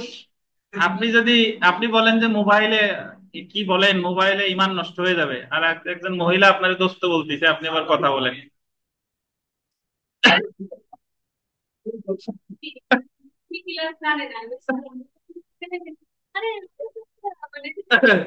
আচ্ছা যাই হোক, শুনেন, এটা আমি উত্তর চাইছিলাম যে আমাদের সাক্ষ্য আইনে গতদিন পড়ছিলাম 25 ধারায় পুলিশের কাছে দোষ স্বীকার করলে কি গ্রহণযোগ্য হবে না, 26 ধারায় হেফাজতে থাকলেও গ্রহণযোগ্য হবে না, বাট 27 ধারায় গ্রহণযোগ্য হতে পারে যদি কি হয়, আলামত উদ্ধার হয়। আর তানভীর যে কথাটা বলছেন সেটা হলো 161 ধারায় বলা আছে যে পুলিশ সাক্ষীকে যে যা জিজ্ঞাসা করবে প্রশ্নের উত্তর দিতে বাধ্য, আর যে প্রশ্নের উত্তর দিলে সে নিজেই ফৌজদারি অপরাধে দণ্ডিত হওয়ার সম্ভাবনা বেড়ে যায় সেই প্রশ্নের উত্তর দিতে সে বাধ্য হয়। তার মানে এই না ওই জায়গায় স্বামী বিবৃতি রেকর্ড করে, তা কিন্তু বলে নাই। বলছে যে সাক্ষীরে যদি প্রশ্ন করে সাক্ষী এমন প্রশ্নের উত্তর দিলে দেখা গেল নিজেই অপরাধী হিসেবে ফেসে যাওয়ার সম্ভাবনা আছে, তাহলে সেই বিবৃতি সাক্ষ্য হিসেবে মানে 161-এ রেকর্ড করা, মানে সে উত্তর দিতে বাধ্য না। আর 161-এর এমনি সাক্ষ্যগত মূল্য কম, কেন জানেন? কারণ 161-এ যে বিবৃতি দেয় তারে তো ওটা পড়েও শোনায় না, আবার ওই জায়গায় যে বিবৃতি দিচ্ছে তার স্বাক্ষরও থাকে না, শুধু থাকে কার স্বাক্ষর? যে নেয় শুধু তার স্বাক্ষর থাকে। এখন তার মানে বোঝা যাচ্ছে কি সে তো ওই জায়গায় ভালো মন্দ দুই চার কথাও লিখে দিতে পারে। দেখেন, যাই হোক, আমরা পুলিশের নিকট মৃত্যুকালীন ঘোষণা সাক্ষ্য আইনে গ্রহণযোগ্য কিনা এটা একটু পড়বো। দেখেন, সাক্ষ্য আইন 1872-এর 32-এর 1 ধারায় মৃত্যুকালীন ঘোষণা সম্পর্কে বলা হয়েছে, কিন্তু এই ঘোষণা কার কাছে করা যাবে এমন কোন শর্ত প্রদান করা হয়নি। এই ঘোষণা কার কাছে প্রদান করা যাবে এমন কোন শর্ত 32-এর একে বলে নাই। সাধারণত পুলিশের নিকট দেওয়া অপরাধ সংগঠন সংক্রান্ত কোনো বিবৃতি সাক্ষ্য আইনে গ্রহণযোগ্য না। এটা একটা আন্ডারলাইন করেন, অপরাধ সংগঠন সংক্রান্ত মানে আমি অপরাধ করেছি এই রিলেটেড কোনো বিবৃতি গ্রহণযোগ্য না। তবে মৃত্যুকালীন ঘোষণা এই সাধারণ নীতির ব্যতিক্রম। মৃত্যুকালীন ঘোষণা লিখিত হতে পারে আবার মৌখিকও হতে পারে। এটি ভাব ভঙ্গির মাধ্যমে অথবা প্রশ্নের উত্তরের মাধ্যমেও করা যায়। দেখা গেল তানভীর মৃত্যুকালীন ঘোষণা করলো ভাব ভঙ্গির মাধ্যমে দোস্তের কাছে, মারা যাওয়ার আগে তার দোস্তের কাছে যে করে গেল যে অমুক মানে মারছে, যে কোনো সময় মারা যেতে পারি। দেখেন, এই ঘোষণা ফৌজদারি কার্যবিধির 164 ধারা অনুযায়ী লিখিত হওয়ার কোনো বিধান 164 ধারায় তো কি কি রেকর্ড করে মনে আছে? স্টেটমেন্টও রেকর্ড করে আবার কনফেশনও রেকর্ড করে। এটি কোনো বিশেষ ব্যক্তির নিকট হতে হবে তাও নয়, এটি ম্যাজিস্ট্রেটের নিকট করা যায়, আবার পুলিশের নিকটও কি বলেন করা যায়, এমনকি সাধারণ ব্যক্তির নিকটও করা যায়। তবে যার কাছেই করা হোক না কেন 32-এর এক ধারা শর্তসমূহ অবশ্যই কি পূরণ করতে হবে। তারপরে দেখেন, ফৌজদারি কার্যবিধি 1898 161 ধারার অধীন মামলার ঘটনার সাথে সংশ্লিষ্ট যে কোনো সাক্ষীকে বা ব্যক্তিকে পুলিশ পরীক্ষা করতে পারে এবং জবানবন্দি নিতে পারে। 162 ধারায় বলা হয়েছে এরূপ জবানবন্দি উক্ত মামলার বিচার বা অনুসন্ধানে ব্যবহার করা যাবে না। 161 ধারা যে বিবৃতি, এটা বিচার বা অনুসন্ধানে ব্যবহার করা যাবে না। তবে দুইটা ক্ষেত্রে বিচার বা অনুসন্ধানে ব্যবহার করা যাবে। একটা হলো সাক্ষ্য আইনের 32-এর 1 মৃত্যুকালীন ঘোষণা, আর একটা হলো সাক্ষ্য আইনের 27 ধারা। তবে 162 ধারায় উল্লেখ করে দেওয়া আছে যে সাক্ষ্য আইনের 32-এর 1 ধারার অধীন মৃত্যুকালীন ঘোষণা দিলে তা পুলিশ বিচার বা অনুসন্ধানে ব্যবহার করতে পারবে। এটা বলতেছে কত ধারায়? ফৌজদারি কার্যবিধি কত ধারায়? 162-তে। 162-তে বলছে যে 161-র ঘোষণাটা যদি কি হয় মৃত্যুকালীন ঘোষণা হয়, তাহলে যে ভিকটিম সে 161-এ জবানবন্দি দিছে, জবানবন্দি দেওয়ার পরে যে আমার অমুক অমুক অমুক অমুক মারছে, এই জবানবন্দি দেওয়ার পরে সে কি হয়ে গেছে, মারা গেছে, তখন ওই 161টা কি হয়ে যাবে মৃত্যুকালীন ঘোষণা, এবং এটা সাক্ষ্য হিসেবে ব্যবহার করা যাবে যে কথা বলা হয়েছে 100 কত ধারায় 62 ধারায়। ধন্যবাদ। দেখেন, এলাইস মিয়া ওরফে ইলিয়াস মিয়া বনাম রাষ্ট্র। এলাইস মিয়া ওরফে ইলিয়াস মিয়া বনাম রাষ্ট্র মামলায় বলা হয় পুলিশ কর্মকর্তার দ্বারা লিপিবদ্ধকৃত অভিযোগ ও উপযুক্ত ক্ষেত্রে ডাইং ডিক্লারেশন হিসেবে বিবেচনা করা যায়। অন্যান্য শর্ত পূরণ সাপেক্ষে তদন্ত চলাকালীন 161 ধারার অধীন লিখিত বিবৃতি ডাইং ডিক্লারেশনের মর্যাদা পাবে। দেখছেন যে তদন্ত চলাকালে 161 ধারার যে বিবৃতি দেওয়ার পর ভিকটিম যদি কি মারা যায় তখন এটা কিসের রেকর্ড, কিসের মর্যাদা পাবে? ডাইং ডিক্লারেশনের। এ থেকে বোঝা যায় পুলিশের নিকট মৃত্যুকালীন ঘোষণা দেওয়া যায় এবং তা কি গ্রহণযোগ্য। তানভীর শুনেন, গতবারের যে নোট করছি তার চেয়ে এই নোট অনেক সংশোধিত, পরিমার্জিত, পরিবর্ধিত, বুঝতে পারছেন, এবং অনেক কষ্ট করে বানানো। তো এই জিনিস কাউরে দেওয়া যাবে না। আচ্ছা, আমরা চলে আসি কোন পরিস্থিতিতে মৃত্যুকালীন ঘোষণা গ্রহণযোগ্য। কোন পরিস্থিতিতে মৃত্যুকালীন ঘোষণা গ্রহণযোগ্য, এটার উত্তর শর্ত বা উপাদান যা, এটার উত্তরও তাই। বুঝতে পারছেন? একটু আগে শর্ত উপাদান পড়লাম না, ওই জায়গায় যতগুলো শর্ত বা উপাদান হচ্ছে হুবহু তাই হচ্ছে এটার উত্তর। এই যে দেখেন, নিম্নলিখিত ক্ষেত্রে বা পরিস্থিতিতে মৃত্যুকালীন ঘোষণা গ্রহণযোগ্য হতে পারে। তো এগুলো আর বিস্তারিত করলাম না। উপরোক্ত শর্তাবলী পূরণ হলে সেক্ষেত্রে মৃত্যুকালীন ঘোষণা কি বলেন গ্রহণযোগ্য। এখন পরীক্ষায় যদি প্রশ্ন আসে ভাই যে মৃত্যুকালীন ঘোষণা দেওয়ার পরে ঘোষণাকারী যদি বেঁচে যায় তাহলে তার সাক্ষ্যগত মূল্য কি, দেখেন তাও ভুল থেকে গেছে, ওই সাক্ষ্যগত বানানের শয়ের নিচে বটা আছে ওটা কেটে দেন আর খিও খাই জব ফলা দেন।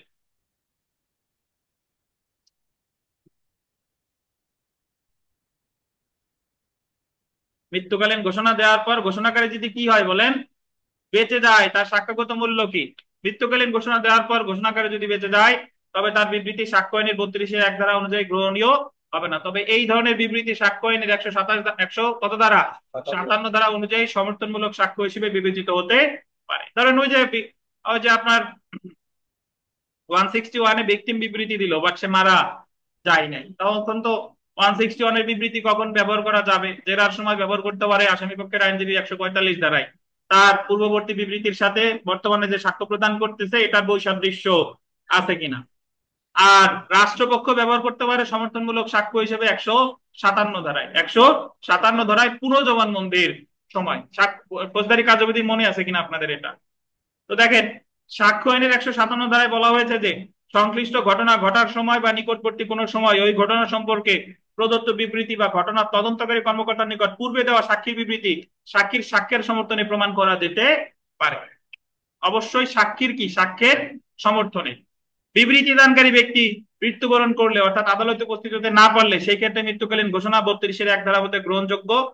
তবে বিবৃতি প্রদানের পর যদি ঘোষণা করে মারা না যায় তাহলে উক্ত ব্যক্তিকে আদালতে উপস্থিত হয়ে সাক্ষ্য প্রদান করতে হবে।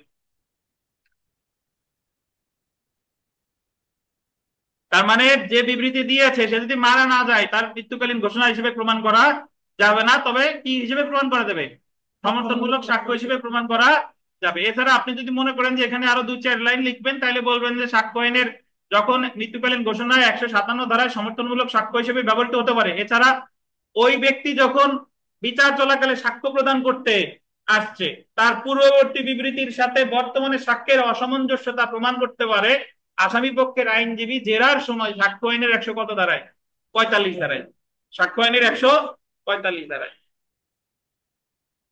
আচ্ছা, এছাড়া আমরা একটু প্রশ্নে চলে আসি। দেখেন যে শুধুমাত্র মৃত্যুকালীন ঘোষণার উপর ভিত্তি করে আসামিকে দোষী সাব্যস্ত করা যায় কিনা। যে ব্যক্তি মৃত সেই ব্যক্তি তার মৃত্যুর কারণ সম্পর্কে সাক্ষ্য আইনের 32-এর 1 ধারা অনুসারে কোন বিবৃতি দিলে তার সাক্ষ্য হিসেবে কি গ্রহণযোগ্য। তবে বিবৃতি দানকারী মৃত ব্যক্তি যেহেতু আদালতে উপস্থিত হয় না এবং তৃতীয় ব্যক্তির মাধ্যমে আদালতে তার বক্তব্য উপস্থাপন করা হয়, তাই এই ক্ষেত্রে উক্ত তৃতীয় ব্যক্তির বক্তব্য আদালত সতর্কতার সাথে বিবেচনা করবেন। আন্ডারলাইন করে একটু সতর্কতার সাথে বিবেচনা করবেন। মানে কি, মানে যে মারা গেছে সে তো মারা গেছে, বাট এটা প্রমাণ করতেছে তো থার্ড পার্টি, সে তো সত্য মিথ্যা বলারও একটা সুযোগ থেকে যায়। এই কারণে মৃত্যুকালীন ঘোষণাটা যদি বর্তমানে ডিজিটাল রেকর্ড আকারে হয় তাহলে মানে আরো বিশুদ্ধতা বেড়ে যায়। যে মারা যাওয়ার আগে যে আপনি ভিডিও করে রাখছেন তার কথা, এখন ভিডিও করে আবার লাভ নাই, বর্তমানে আবার এমন এআই আসছে একজনের মাথার সাথে আর একজন মাথা লাগাই দিয়ে আবার কথাটা সবকিছু করে নিচ্ছে। যাই হোক, দেখেন উচ্চ আদালতের সিদ্ধান্ত মৃত্যুকালীন ঘোষণা মূল্যবান সাক্ষ্য, এটা ময় দীর্ঘ হবে ভাই, প্রশ্ন হয়ে গেছে। মৃত্যুকালীন ঘোষণা মূল্যবান সাক্ষ্য সাক্ষ্য এবং এটা যদি সন্দেহমুক্ত হয় ও সত্য বলে বিবেচিত হয় তবে এর উপর ভিত্তি করে কি দেওয়া যায়, শাস্তি প্রদান করা যায়। 9 DLR 353।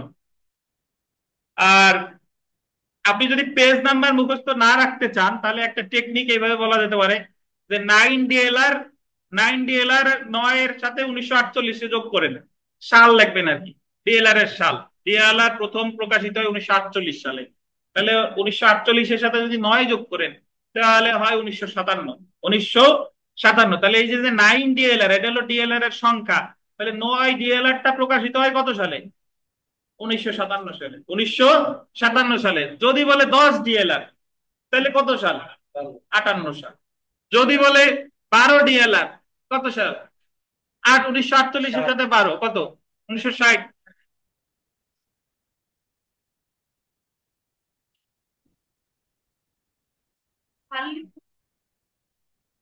বলতেছি যে যদি আপনার ডিএলআর 9 DLR মনে আছে, পেজ নাম্বার লিখতে চাচ্ছেন না, তাহলে এই যে 9 DLR লিখে ব্র্যাকেটে লিখলেন যে 1957 সাল, পেজ নাম্বার আমি লিখলাম না। বুঝতে পারছেন? এটা হলো ঘর সাজানোর জন্য, ডিএলআর হচ্ছে আপনার সাজানোর জন্য। ধরেন তাদের ঘর বাড়িতে ওই যে শোকেজ আছে, শোকেজের ভিতর ডিনার সেট আছে, টি পট আছে, অনেক কিছু আছে, ওটা সাজানোর জন্য। জীবনেও ওই টি পটে চা ডালে খাবেন না বা ওই বাটিতে স্যুপ ডালে খাবেন না, বাট ওটা আজীবন ওই জায়গায় আছে আপনার মৃত্যুর আগ পর্যন্ত। কেন? ঘর কিসের জন্য, সাজানোর জন্য। তো দেখেন, যাই হোক। তো হ্যাঁ হ্যাঁ হ্যাঁ, দেখেন, তো দেখেন মৃত্যুকালীন ঘোষণা বিশ্বাসযোগ্য হলে এর উপর ভিত্তি করে শাস্তি প্রদান করা যায়। 3 BLD, বিএলডি মানে হচ্ছে বাংলাদেশ লিগাল ডিসিশন 193, আর ডিএলআর মানে কি, ঢাকা ল। চেষ্টা করেন, যদি মনে থাকলে তো থাকলো, সব সিস্টেম হয় না। সবকিছু সিস্টেম হলে তো সিস্টেমের উপর দেবে যেত, বুঝতে পারছেন? আচ্ছা, আমরা এই এবার আপনাদের যে প্রশ্নটা আসছে এটা একটু দেখি, দেখেন 2022 সালে এক্স অগ্নিদগ্ধ হয়ে 2/3/2023 ডাক্তার ডি এর নিকট প্রকাশ করেন যে এই জায়গা কম দেন, প্রকাশ করেন যে এনওজেড তার গায়ে দাহ্য পদার্থ ঢেলে আগুন ধরিয়ে দেয়। মানে এক্স হলো চিকিৎসাধীন আছে।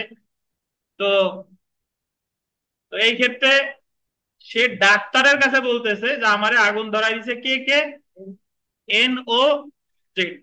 ঠিক আছে, তারপরে দেখেন এক্স পরদিন পুলিশ কর্মকর্তা পি এর নিকট বলেন যে, প্রথম দিন বলছে ডাক্তারের কাছে, পরের দিন পুলিশের কাছে বলতেছে এ নয় ও জেড তার গায়ে কেরোসিন ঢেলে আগুন ধরিয়ে দেন সরি। তাহলে ডাক্তারের কাছে কিন্তু সে কেরোসিনের কথা বলে না, সে কি বলছে তাজ্য পদার্থ। স্পেসিফিক্যালি তাজ্য পদার্থ বলতে অনেক কিছুই বোঝায়, কিন্তু সে জায়গায় সে সুনির্দিষ্ট ভাবে কেরোসিন বলে নাই। পুলিশ কর্মকর্তার কাছে এসে একজন ব্যক্তির নাম বেরিয়ে গেছে, আগের দা বলছিল এন জেড, আর এই জায়গা যুক্ত হয়েছে কে, ওয়াই, এবং ওই জায়গায় বলছিল দাহ্য পদার্থ, এই জায়গা বলছে কি কেরোসিন। এক্স 15/3/2013 মুমূর্ষু অবস্থায় মারা যান।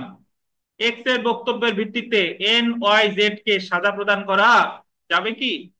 দ্য এভিডেন্স অ্যাক্ট এর মৃত্যুকালীন ঘোষণা সংক্রান্ত বিধান অনুসারে উত্তর দেন। কি দিছিলেন আপনারা?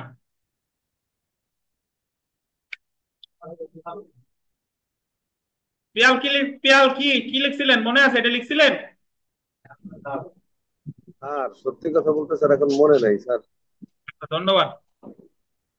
বিচার্য বিষয়ে আসি, দেখেন এক্স এর বক্তব্যের ভিত্তিতে এন ওয়াই জেড কে সাজা প্রদান করা যাবে কিনা তা আলোচনা করতে হবে। প্রথমত, এই মৃত্যুকালীন ঘোষণা যদি সত্য হতো, তবুও এটা বলতেছে যে অবশ্যই সত্য স্বেচ্ছাপ্রণোদিত হইলে অন্যান্য তথ্যের দ্বারা কি হইলে ভালো হয়, সমর্থিত হইলে ভালো হয়। আর দ্বিতীয়ত এই জায়গা তো সে একজনের কাছে এক এক রকম কথা বলছে।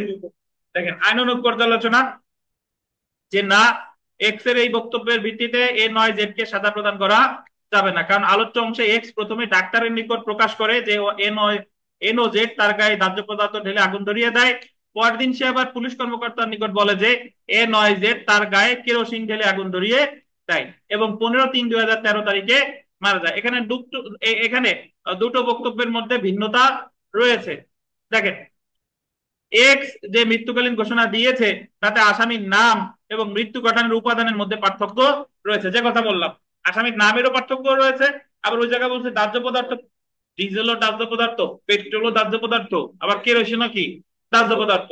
তাহলে ওই জায়গায় সে বলছে দাহ্য পদার্থ, আর আরেক জায়গায় বলছে কেরোসিন। তাই শুধুমাত্র এক্স এর মৃত্যুকালীন ঘোষণার উপর ভিত্তি করে এ নয় জেড কে সাজা প্রদান করা যাবে না। উচ্চ আদালতের বহু সিদ্ধান্তে এই বক্তব্যকে কি করে সমর্থন করে। যেমন রাশেদ বনাম রাষ্ট্র মামলায় বলা হয়েছে মৃত্যুকালীন ঘোষণার সত্যতা নির্ধারণের জন্য প্রধান তিনটি মানদণ্ডের প্রয়োজন, তা হলো, আন্ডারলাইন করেন, অন্তর্নিহিত সত্য কিনা। অন্তর্নিহিত সত্য বুঝেন, মানে সে সত্য তা প্রমাণিত হতো যদি দুইজনের দ্বারা সে একই কথা বলতো। মৃত ব্যক্তির পক্ষ থেকে আক্রমণকারীকে শনাক্ত করা বা নামকরণের ক্ষেত্রে ভুল হওয়ার সম্ভাবনা আছে কিনা। দেখছেন উচ্চ আদালতের নজিরে বলছে যে সে যখন মৃত্যুকালীন ঘোষণা দিচ্ছে তখন আক্রমণকারীকে শনাক্ত করতে ঠিকঠাক মতো পারতেছে কিনা এবং নামকরণের ক্ষেত্রে ভুল হওয়ার সম্ভাবনা আছে কিনা। তাহলে এই জায়গা কিন্তু সে আক্রমণের বিষয়ে ভুল বলছে, মানে প্রথমে বলছে দাহ্য, পরে বলছে কি কেরোসিন, আবার আক্রমণকারীর নামও কি বলছে ভুল বলছে। এবং এটি বাইরের কোনো পক্ষের অনুরোধ মুক্ত কিনা, বাইরের কোনো পক্ষের অনুরোধ মুক্ত কিনা বা মামলার অন্যান্য প্রমাণ বা পরিস্থিতির সাথে সঙ্গতিপূর্ণ কিনা। মানে এমন হতে পারে যে বাইরের কোনো ব্যক্তি এসে তার অনুরোধ করছে যে তুমি তুমি তো এমনি মরে যাবা, মরে যাওয়ার আগে পরিবারের এই টাকা দিচ্ছি তুমি তাকে দিয়ে যাও আর অমুক অমুকের নাম বলে যাও, অনুরোধ মুক্ত কিনা, আর এটা তার কথার সাথে পারিপার্শ্বিক সাক্ষ্যের মিল আছে কিনা। দেখেন তো এখানে দেখা যাচ্ছে যে আলোচ্য ঘটনায় এর দ্বারা আক্রমণকারীকে শনাক্ত করা বা নামকরণের ক্ষেত্রে ভুল হওয়ার সম্ভাবনা রয়েছে। আবার এলাইস মিয়া ওরফে ইলিয়াস মিয়া বনাম রাষ্ট্র মামলা অনুযায়ী নির্ভরযোগ্য সত্য যথার্থ বলে বিশ্বাস হলে আদালত মৃত্যুকালীন ঘোষণার পর নির্ভর করে সাজা দিতে পারে, তখন সমর্থিত সাক্ষ্যের প্রয়োজন হয় না, কিন্তু মৃত্যুকালীন ঘোষণার অপব্যবহারের সম্ভাবনা সবসময় কি রয়ে যায়। এজন্য আদালত সবসময় তা পরীক্ষা করবেন এবং যতক্ষণ পর্যন্ত না তা বিশ্বাসযোগ্য বলে প্রতীয়মান হয় ততক্ষণ পর্যন্ত এর উপর নির্ভর করে সাজা দেওয়া থেকে কি থাকবেন, বিরত থাকবেন। অন্যান্য সাক্ষ্য প্রমাণের সাথে সমর্থন হলে সাজা দেওয়া যাবে। সিদ্ধান্ত তো যেহেতু এই জায়গায় তার কথা দুই রকম, তাহলে আমরা যা কি কি লিখবো, সুতরাং এক্স এর বক্তব্যের ভিত্তিতে এ নয় জেড কে সাজা প্রদান করা কি হবে না, উচিত হবে। আমরা প্রায় শেষ পর্যায়ে চলে এসেছি, আর একটা প্রশ্ন আছে, এটা একটু দেখবো।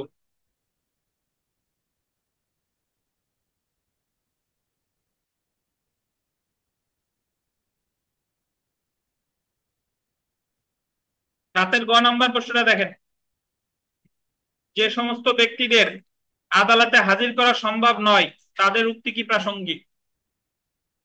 যাদের হাজির করা সম্ভব নয়, তার মানে কত কত ধারা, 32 আর 33, এই সম্পর্কিত আইনের ধারা আলোচনা করুন।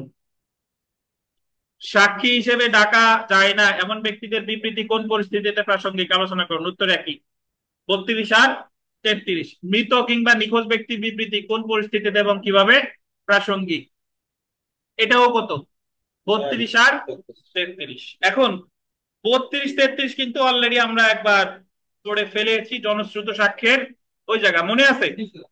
তারপরেও আমরা আজকে একটু আছে দেখেন, একটু পড়ে ফেলি, মনে থাকবে ইনশাল্লাহ।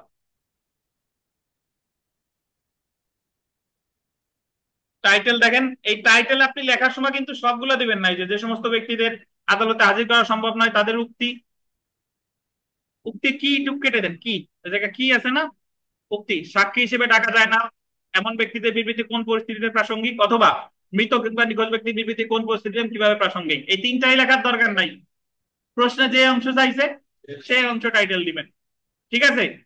আবার তিন তিন অংশই টাইটেল দিয়েন না। আচ্ছা দেখেন, আবার মৃত ব্যক্তির চিত্র হয় কেমন না, যে সাক্ষ্য আইনের 60 ধারা অনুযায়ী মৌখিক সাক্ষ্য অবশ্যই প্রত্যক্ষ হতে হবে, oral evidence must be direct, মনে আছে। কিন্তু কিছু ক্ষেত্রে সাক্ষীকে আদালতে হাজির করা সম্ভব নাও হতে পারে, এক্ষেত্রে তাদের পূর্ববর্তী সময় দেওয়া বিবৃতি কি প্রাসঙ্গিক হবে। যেমন সাক্ষ্য আইনের কত কত ধারা, 32 আর 33। যাদের সাক্ষ্য প্রাসঙ্গিক দেখেন, সাক্ষ্য আইন 1872 32 ও 33 ধারা অনুসারে পূর্বে প্রদত্ত বিবৃতি পরবর্তীতে মামলায় কি হতে পারে, প্রাসঙ্গিক হতে পারে। ধারা 32-এ চলে আসি আমরা, দেখেন ধারা 32। 32 ধারা অনুযায়ী আদালতে হাজির করা সম্ভব নয় এমন বল দিবেন 4 শ্রেণীর ব্যক্তির সাক্ষ্য গ্রহণযোগ্য। উক্ত ব্যক্তিগণ হলেন কয় শ্রেণীর ব্যক্তি, 4 শ্রেণী। কে কে দেখেন, 1 নাম্বার মৃত ব্যক্তি, 2 নাম্বার নিখোঁজ ব্যক্তি, 3 নাম্বার সাক্ষ্য দেওয়ার অযোগ্য বা অক্ষম ব্যক্তি। যে ব্যক্তিকে আদালতে হাজির করার সময়ও কি ব্যয় সাপেক্ষ এবং অবস্থা বিবেচনায় আদালতের মধ্যে তা কি অযৌক্তিক। উপরোক্ত 4 শ্রেণীর ব্যক্তিকে আদালতে হাজির করা সম্ভব না হলে তাদের বক্তব্য গোল দেন 8টা ক্ষেত্রে প্রাসঙ্গিক। কয়টা ক্ষেত্রে, 8টা ক্ষেত্রে। প্রথমে চলে আসি মৃত্যুর কারণ, 8টা ক্ষেত্রের মৃত্যুর কারণ কিন্তু আমরা খুব বিস্তারিত পড়েছি একটু আগে, আজকে শুরুতেই মৃত্যুর কারণ দেখেন 32-এর 1 অনুযায়ী কোন ব্যক্তি তার মৃত্যুর আগে মৃত্যুর কারণ বা ঘটনা উল্লেখ করে যে লিখিত বা মৌখিক বিবৃতি দেয় তা সাক্ষ্য হিসেবে প্রাসঙ্গিক। যেমন দেখেন, পাগলা তানভীর মৃত্যুর আগে ডাক্তারের কাছে বিবৃতি প্রদান করে যে চন্দ্রদিঘালে গ্রামের ভূঁইয়া বংশের কতিপয় ব্যক্তি তাকে পাশবিক অত্যাচার করেছে এবং সে আশঙ্কা করতেছে যে কোনো সময় সে মারা যেতে পারে। পাগলা তানভীরের এই মৃত্যুকালীন ঘোষণা মানে 32-এর 1 ধারায় প্রাসঙ্গিক। বুঝতে পারছেন?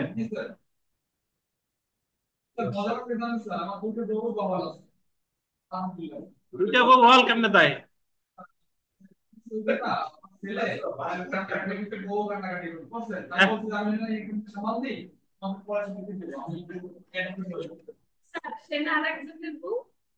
আচ্ছা আমরা এটা শেষ করি তারপরে দেখা আসবে দেখেন, দেখেন দেখেন। আচ্ছা দেখেন, তাহলে 32-এর 1 মানে মৃত্যুকালীন ঘোষণা। ভাই 2 নাম্বার দেখেন, সাধারণ কার্যক্রম পরিচালনার সময় প্রদত্ত বিবৃতি। ধারা 32-এর 2 অনুযায়ী, শুনেন আমি একটা কথা বলি, যদি আপনাদের সময় থাকে তাহলে এই 32-এর 1 2 3 যা যা আছে এগুলোর সাথে উদাহরণ যেমন দিয়ে একটা উদাহরণ দিয়ে দিবেন, আর সময় না থাকলে সবগুলোর সাথে উদাহরণ দেওয়ার দরকার নাই, দুই একটার সাথে উদাহরণ দিয়ে দিবেন। এটা নির্ভর করবে হলো সময় কত আছে, প্রশ্নের মার্ক কত, এটার উপর ডিপেন্ড করবে। ধারা 32-2 অনুযায়ী যে ক্ষেত্রে বিবৃতি দানকারী আন্ডারলাইন করেন স্বাভাবিক কাজকর্মের রীতি অনুযায়ী বিবৃতি দেয় তা সাক্ষ্য হিসেবে প্রাসঙ্গিক। যেমন একজন ব্যক্তিকে তার দৈনন্দিন বিভিন্ন অংশ লিখে রাখতে হয়, এরূপ বিবৃতি কি প্রাসঙ্গিক। ওই যে ডাক্তারের উদাহরণ দিচ্ছিলাম মনে আছে, জন্ম তারিখ নিয়ে বাংলা সিনেমা মনে করবেন সেই মুহূর্তে। স্বার্থের পরিপন্থী বিবৃতি ধারা 32-3 অনুযায়ী যে বিবৃতি কোনো বিবৃতি দানকারীর ভুল দেবেন আন্ডারলাইন করেন আর্থিক বা মালিকানা স্বার্থের পরিপন্থী হয় অথবা বিবৃতি যদি এমন হয় যে সত্য হলে তার বিরুদ্ধে ফৌজদারি বা দেওয়ানি মামলা হতে পারে, এরূপ বিবৃতি কি প্রাসঙ্গিক। যেমন আরিফ মারা যাওয়ার আগে ডাবলুর কাছে বলে যায় যে তার নিকট দোকানদার রাশি 50,000 টাকা পায়। আরিফ মারা যাওয়ার পরে তার বিরুদ্ধে কোনো মামলা, এই বিবৃতি কি বলেন প্রাসঙ্গিক। আরিফ আমাদের কাছে পরে, ডাবলু একজন আইনজীবী আছে আর রাশি দোকানদারও আছে, তিন যে চরিত্র ঠিক। জি জি,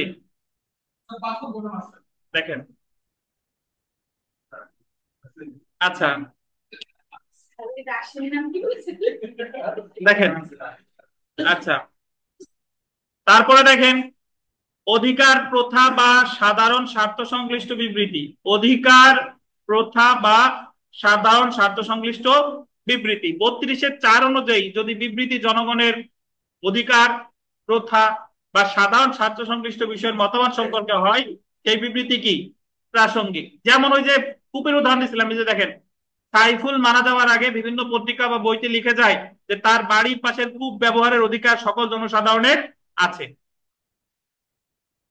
শটা কেটে দেন, একটা শ উঠে গেছে। কূপের পানি ব্যবহার সংক্রান্ত কোনো মামলায়, পরবর্তীতে কোনো মামলায় সাইফুলের এই বিবৃতি কি বলেন প্রাসঙ্গিক। ধরেন পর সাইফুল মারা গেছে, এখন হঠাৎ করে ওই কূপের পানি মানে খাইতে দিচ্ছে না, তখন মামলা করছে, তখন মামলা করলে সাইফুল বেঁচে থাকা অবস্থায় যে বিবৃতি দিয়ে গেছে, যে বিভিন্ন বই লেখছে বা কবিতা লেখছে, যে এই বিবৃতি গুলা কি প্রাসঙ্গিক, অধিকার প্রথা রিলেটেড। তানভীর যে এখন দুই বউরে দাবি করতেছে, এখন যদি কোনো ব্যক্তি ওই এলাকার ব্যক্তি যদি দাবি করে যে না এই প্রথা আছে, এক বউ বিয়ে করার পরও আর একটাও প্রাসঙ্গিক, তানভীর ওই মামলা এটা রেফারেন্স হিসেবে দেখাতে পারবে, মায়ের খাওয়ার সম্ভাবনা বেশি। দেখেন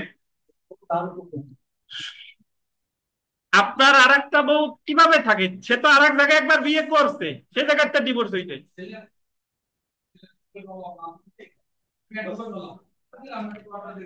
সেটা আবার বিয়ে করতে হবে আপনার। তা আপনি তো বলেন এখন আছে। দেখেন হ্যাঁ, আচ্ছা দেখেন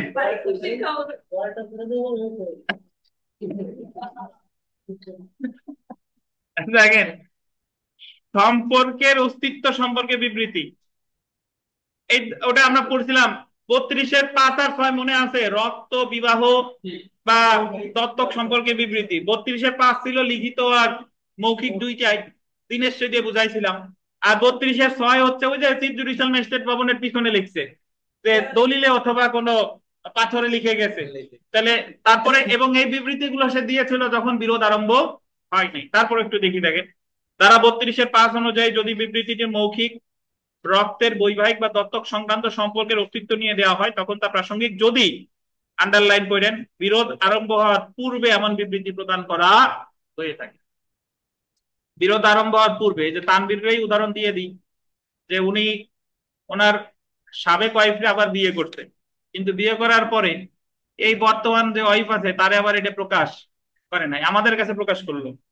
এখন উনি যদি মারা যায়, এখন সাবেক ওয়াইফ মামলা করছে, তানভীরের সম্পত্তি যাচ্ছে যে আমিও তার বৈধ ওয়াইফ, তাহলে আমরা আমাদের বিবৃতি প্রাসঙ্গিক এই যে কত 32-5, 32-5, ঠিক আছে। জি, লাইন কেটে যাচ্ছে, আর একটু বাকি আছে, ইংলিশ জয়েন করেন। দেখেন আমরা প্রায় শেষ পর্যায়ে চলে এসেছি, আমরা 32-6টা একটু দেখি। এবং 32-5 আমি লিখে দিয়েছি, এটা মৌখিক হতে পারে, এটা কি লিখিত হতে পারে। উইল বা পরিবার সম্পর্কিত দলিল 32-6 অনুযায়ী রক্ত বৈবাহিক দত্তক সম্পর্কে বিবৃতি যা কোনো দলিল বা পাথরে লিপিবদ্ধ থাকে, এবং যা উক্ত বিষয়ে বিরোধ আরম্ভ হওয়ার পূর্বে প্রদান করা হয়েছিল। তাহলে 32-5 আর 32-6 আপনার একই রকম মনে হলেও 32-5 মৌখিক বা লিখিত হতে পারে, আর 32-6 লিখিত হবে অবশ্যই, সেটা দলিলে অথবা কি পাথরে। ধারা 13 ক সম্পর্কিত বিবৃতি আপনারা এটা বিস্তারিত ওইভাবে লিখে দিয়েন যে 32-7 অনুযায়ী 13 ক ধারায় উল্লেখিত কোনো কারবারের সাথে সংশ্লিষ্ট বিবৃতি প্রাসঙ্গিক। 13 কতে আছে বিবৃতি আছে অধিকার প্রথা, তাইলে আমার 32-এ অধিকার প্রথা আছে দুই জায়গায়, একটা হলো 32-এর কত 4 আর একটা হলো 32-এর কত 7। আচ্ছা, সবশেষেরটা দেখেন, বিচার্য বিষয়ে কতিপয় ব্যক্তির বিবৃতি, মানে 32-8 অনুযায়ী যদি বিবৃতিটি বিচার্য বিষয় সম্পর্কে কয়েকজন ব্যক্তি কর্তৃক প্রদত্ত হয় সেই বিবৃতি কি প্রাসঙ্গিক। এখন যদি আপনাদের কারো এই 32-এর 1 2 3 4 5 6 সিরিয়াল মনে না থাকে, তাহলে কিছু মনে না থাকলে তো কিছু করার নাই, তাহলে লিখবেন 32 ধারা অনুসারে নিম্নোক্ত 8টা ক্ষেত্রে উপরোক্ত 4 শ্রেণীর ব্যক্তির বক্তব্য প্রাসঙ্গিক। তখন আর সাবসেকশন উল্লেখ করার দরকার নাই, তখন স্টার দিয়ে দিয়ে লিখে যাবেন। বাট আমরা যেভাবে পড়লাম আশা করি আপনার সিরিয়াল মানগুলো মনে থাকা উচিত। আচ্ছা, আমরা প্রায় শেষ পর্যায়ে আসছি। দেখেন, উপরোক্ত ক্ষেত্রে যেসব ব্যক্তিকে সাক্ষী হিসেবে তলব করা যায় না সেসব ব্যক্তিদের বিবৃতি বা উক্তি সাক্ষ্য হিসেবে কি বলেন প্রাসঙ্গিক। এসব বিবৃতি লিখিত বা মৌখিক উভয় ধরনের হতে পারে। এছাড়া এসব বিবৃতি ফৌজদারি ও দেওয়ানি উভয় মামলার ক্ষেত্রেই কি প্রযোজ্য। এবার আমরা চলে আসি 33 ধারা। 33 ধারায় ওই জায়গা ছিল 32-এ ধারা, মানে ক্ষেত্র ছিল কয়টা 4টা, আর এই জায়গা আসছে কয়টা 5টা। আর 32-এ যে 4 শ্রেণীর ব্যক্তি তারা আগে কখনো কোনো মামলায় সাক্ষ্য প্রদান করে নাই, আর 33-এ হলো তারা একবার কি সাক্ষ্য প্রদান করেছে, পরবর্তীতে যখন তাদের আবার দরকার রিকল করা হলো বা অন্য একই ধরনের মামলা একই পক্ষগণের মধ্যে তাদের সাক্ষী হিসেবে দরকার, কিন্তু তাদেরকে পাওয়া যাচ্ছে না।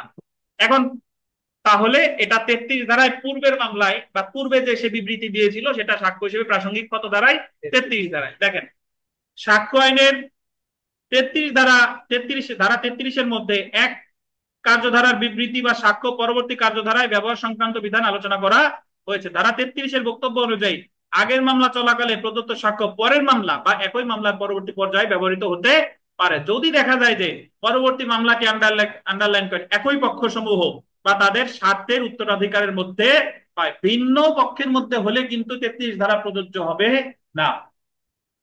এবং দুই মামলার প্রকৃতি মৌলিক অর্থে কি হয় এক হয়। এক মামলায় প্রদত্ত বিবৃতি পরবর্তী মামলায় প্রাসঙ্গিক হবে যদি উক্ত ব্যক্তি, এই যে আন্ডারলাইন করেন, কি হয় মৃত হয়, সন্ধান পাওয়া না যায়, সাক্ষ্য দেওয়ার কি হয় অযোগ্য হয়ে যায়, প্রতিপক্ষ তাকে কি রাখে আটকিয়ে রাখে, আর যুক্তিসঙ্গত কারণে যে ব্যক্তিকে হাজির করানোর সময়ও অর্থ বা হিসাবে। তার মানে এখানে এক্সট্রা যোগ হয়েছে কোনটা, প্রতিপক্ষ তাকে আটকিয়ে রাখে, এটা হলো এক্সট্রা। আচ্ছা, এখন তাহলে আমরা যদি দেখি উল্লেখিত ব্যক্তিদের দেওয়া সাক্ষ্য প্রাসঙ্গিক হবে নিম্নলিখিত গোলদেন 4টি শর্ত পূরণ করে। কয়টা শর্ত 4টি শর্ত। 4টা শর্ত হলো কি কি এটা আমরা একটু দেখবো। দেখেন, সাক্ষ্যটি কোনো বিচারে বা আইনত ক্ষমতা সম্পন্ন কাছে প্রদান করা হয়েছিল। ধরতে হবে এটা দেওয়া হয়েছিল বিচারে বা আইনত ক্ষমতা সম্পন্ন ব্যক্তি, ধরেন কমিশনের কাছে দিছে। কমিশন তো পরোক্ষভাবে বিচারকই, কমিশন পাঠায় কেন, বিচারক সরাসরি যা করতে পারতেছে না সেটা তো কমিশনে দিয়া করায়, তো যে সাক্ষীর জবানবন্দি রেকর্ড করে কমিশন পাঠাইয়া। 2 নাম্বার দেখেন, পরবর্তী মামলাটি একই পক্ষ বা প্রতিনিধির মধ্যে হইতে হবে। যদি পরবর্তী মামলা হয় অবশ্যই কি হইতে হবে একই পক্ষগণের মধ্যে হতে হবে। পূর্বে সাক্ষ্য দেওয়া সাক্ষীকে বিরোধী পক্ষের আন্ডারলাইন করেন জেরা করার সুযোগ থাকতে হবে। এই সকল খুঁটিনাটি বিষয় মনে রাখতে হবে। যদি তারে জেরা করার সুযোগ না পায় তাহলে কিন্তু ভাই 33 ধারা প্রযোজ্য হবে না। জেরা করার সুযোগ পেয়েছিল বাট করে নাই সেটা ভিন্ন কথা, জেরা করতে তো সে বাধ্য না। সে যদি কাউকে বলে, কোন আইনজীবী যদি বলে যে জবানবন্দি নিচে উঠে আমার জেরা, আমি আলাদা করে জেরা করব না। উভয় মামলার বিচার্য বিষয় কি হতে হবে, উভয় মামলার বিচার্য বিষয় এক হইতে হবে। তাহলে পক্ষ এক হইতে হবে, বিচার্য বিষয় এক হইতে হবে 2, জেরা করার সুযোগ থাকতে হবে 3, অবশ্যই আইনগত কর্তৃপক্ষের কাছে এটা দিতে হবে। হ্যাঁ, বর্তমানে তো সে মারা গেছে সরাই রাখছে, বর্তমানে তো আর জবানবন্দি দেওয়ার তার সুযোগ নাই। অবশ্য আদালত, আমরা শেষের পর্যায়ে আসছি। দেখেন, অবশ্য আদালতের রায় এটা এখন স্পষ্টভাবে প্রতিষ্ঠিত যে 33 ধারায় সুবিধা নিতে চাইলে আন্ডারলাইন করেন কঠোর প্রমাণ দিতে হবে। কি প্রমাণ দিতে হবে, কঠোর প্রমাণ। সাক্ষীকে আন্ডারলাইন করেন সাময়িকভাবে না পাওয়া গেলে কিংবা সমন জারি করতে গিয়ে সাক্ষীকে বাড়িতে না পেলেই বলা যায় না যে সাক্ষী নিখোঁজ হয়েছে। বুঝতে পারছেন, তারে ভালোভাবে খুঁজতে হবে বাটি চালান দিয়ে। সাক্ষীকে যথেষ্ট অনুসন্ধান ও চেষ্টা চালিয়েও কোনো সন্ধান পাওয়া যায়নি, এটা সন্দেহাতীত ভাবে প্রমাণ করতে হবে। যথেষ্ট চেষ্টা করা হয়েছিল এমন প্রমাণ পাওয়ার পরই পূর্ববর্তী মকদ্দমার সাক্ষ্য গ্রহণীয় হতে পারে। বিভিন্ন সমস্যা যেমন অসুস্থতা, পাগল হওয়া, অন্য কোনো কারণে আদালতে উপস্থিত হতে ব্যর্থ হলেও আগের সাক্ষ্য গ্রহণীয় হয়, তবে আদালতের কাছে অক্ষমতার স্পষ্ট প্রমাণ হাজির করতে হয়। বুঝতে পারছেন? তো এই প্রশ্নটা শুধু 33 দ্বারা এই এই আঙ্গিকে আসতে পারে। দেখেন, সবার শেষে বলে দিছি যে এক কার্যধারার বিবৃতি বা সাক্ষ্য পরবর্তী কার্যধারায় ব্যবহার, সাক্ষ্য সংক্রান্ত বিধান সাক্ষ্য আইনের প্রাসঙ্গিক ধারা উল্লেখ আলোচনা করুন। তাহলে কত হবে উত্তর? ধারা কত বলেন? 33। এক কার্যধারা বিবৃতি বা সাক্ষ্য পরবর্তী কার্যধারায় ব্যবহার, এটা হলো 33। তো আজকে আমাদের এই পর্যন্ত ছিল। কোনো প্রশ্ন আছে কিনা? আপনাদের শনিবারে পরীক্ষা আছে, সবাই পরীক্ষা দিতে আইসেন, যদিও 3-4 জনের বেশি আসেন না, হায়েস্ট 3 জন আসেন। কি জানো হয়েছে, আপনাদের গা গরম হচ্ছে না বোধহয়? পরীক্ষার ডেট দিলে হয়তো বা গা গরম হবে নাকি? কোনো প্রশ্ন আছে কিনা অনলাইনে ভাই?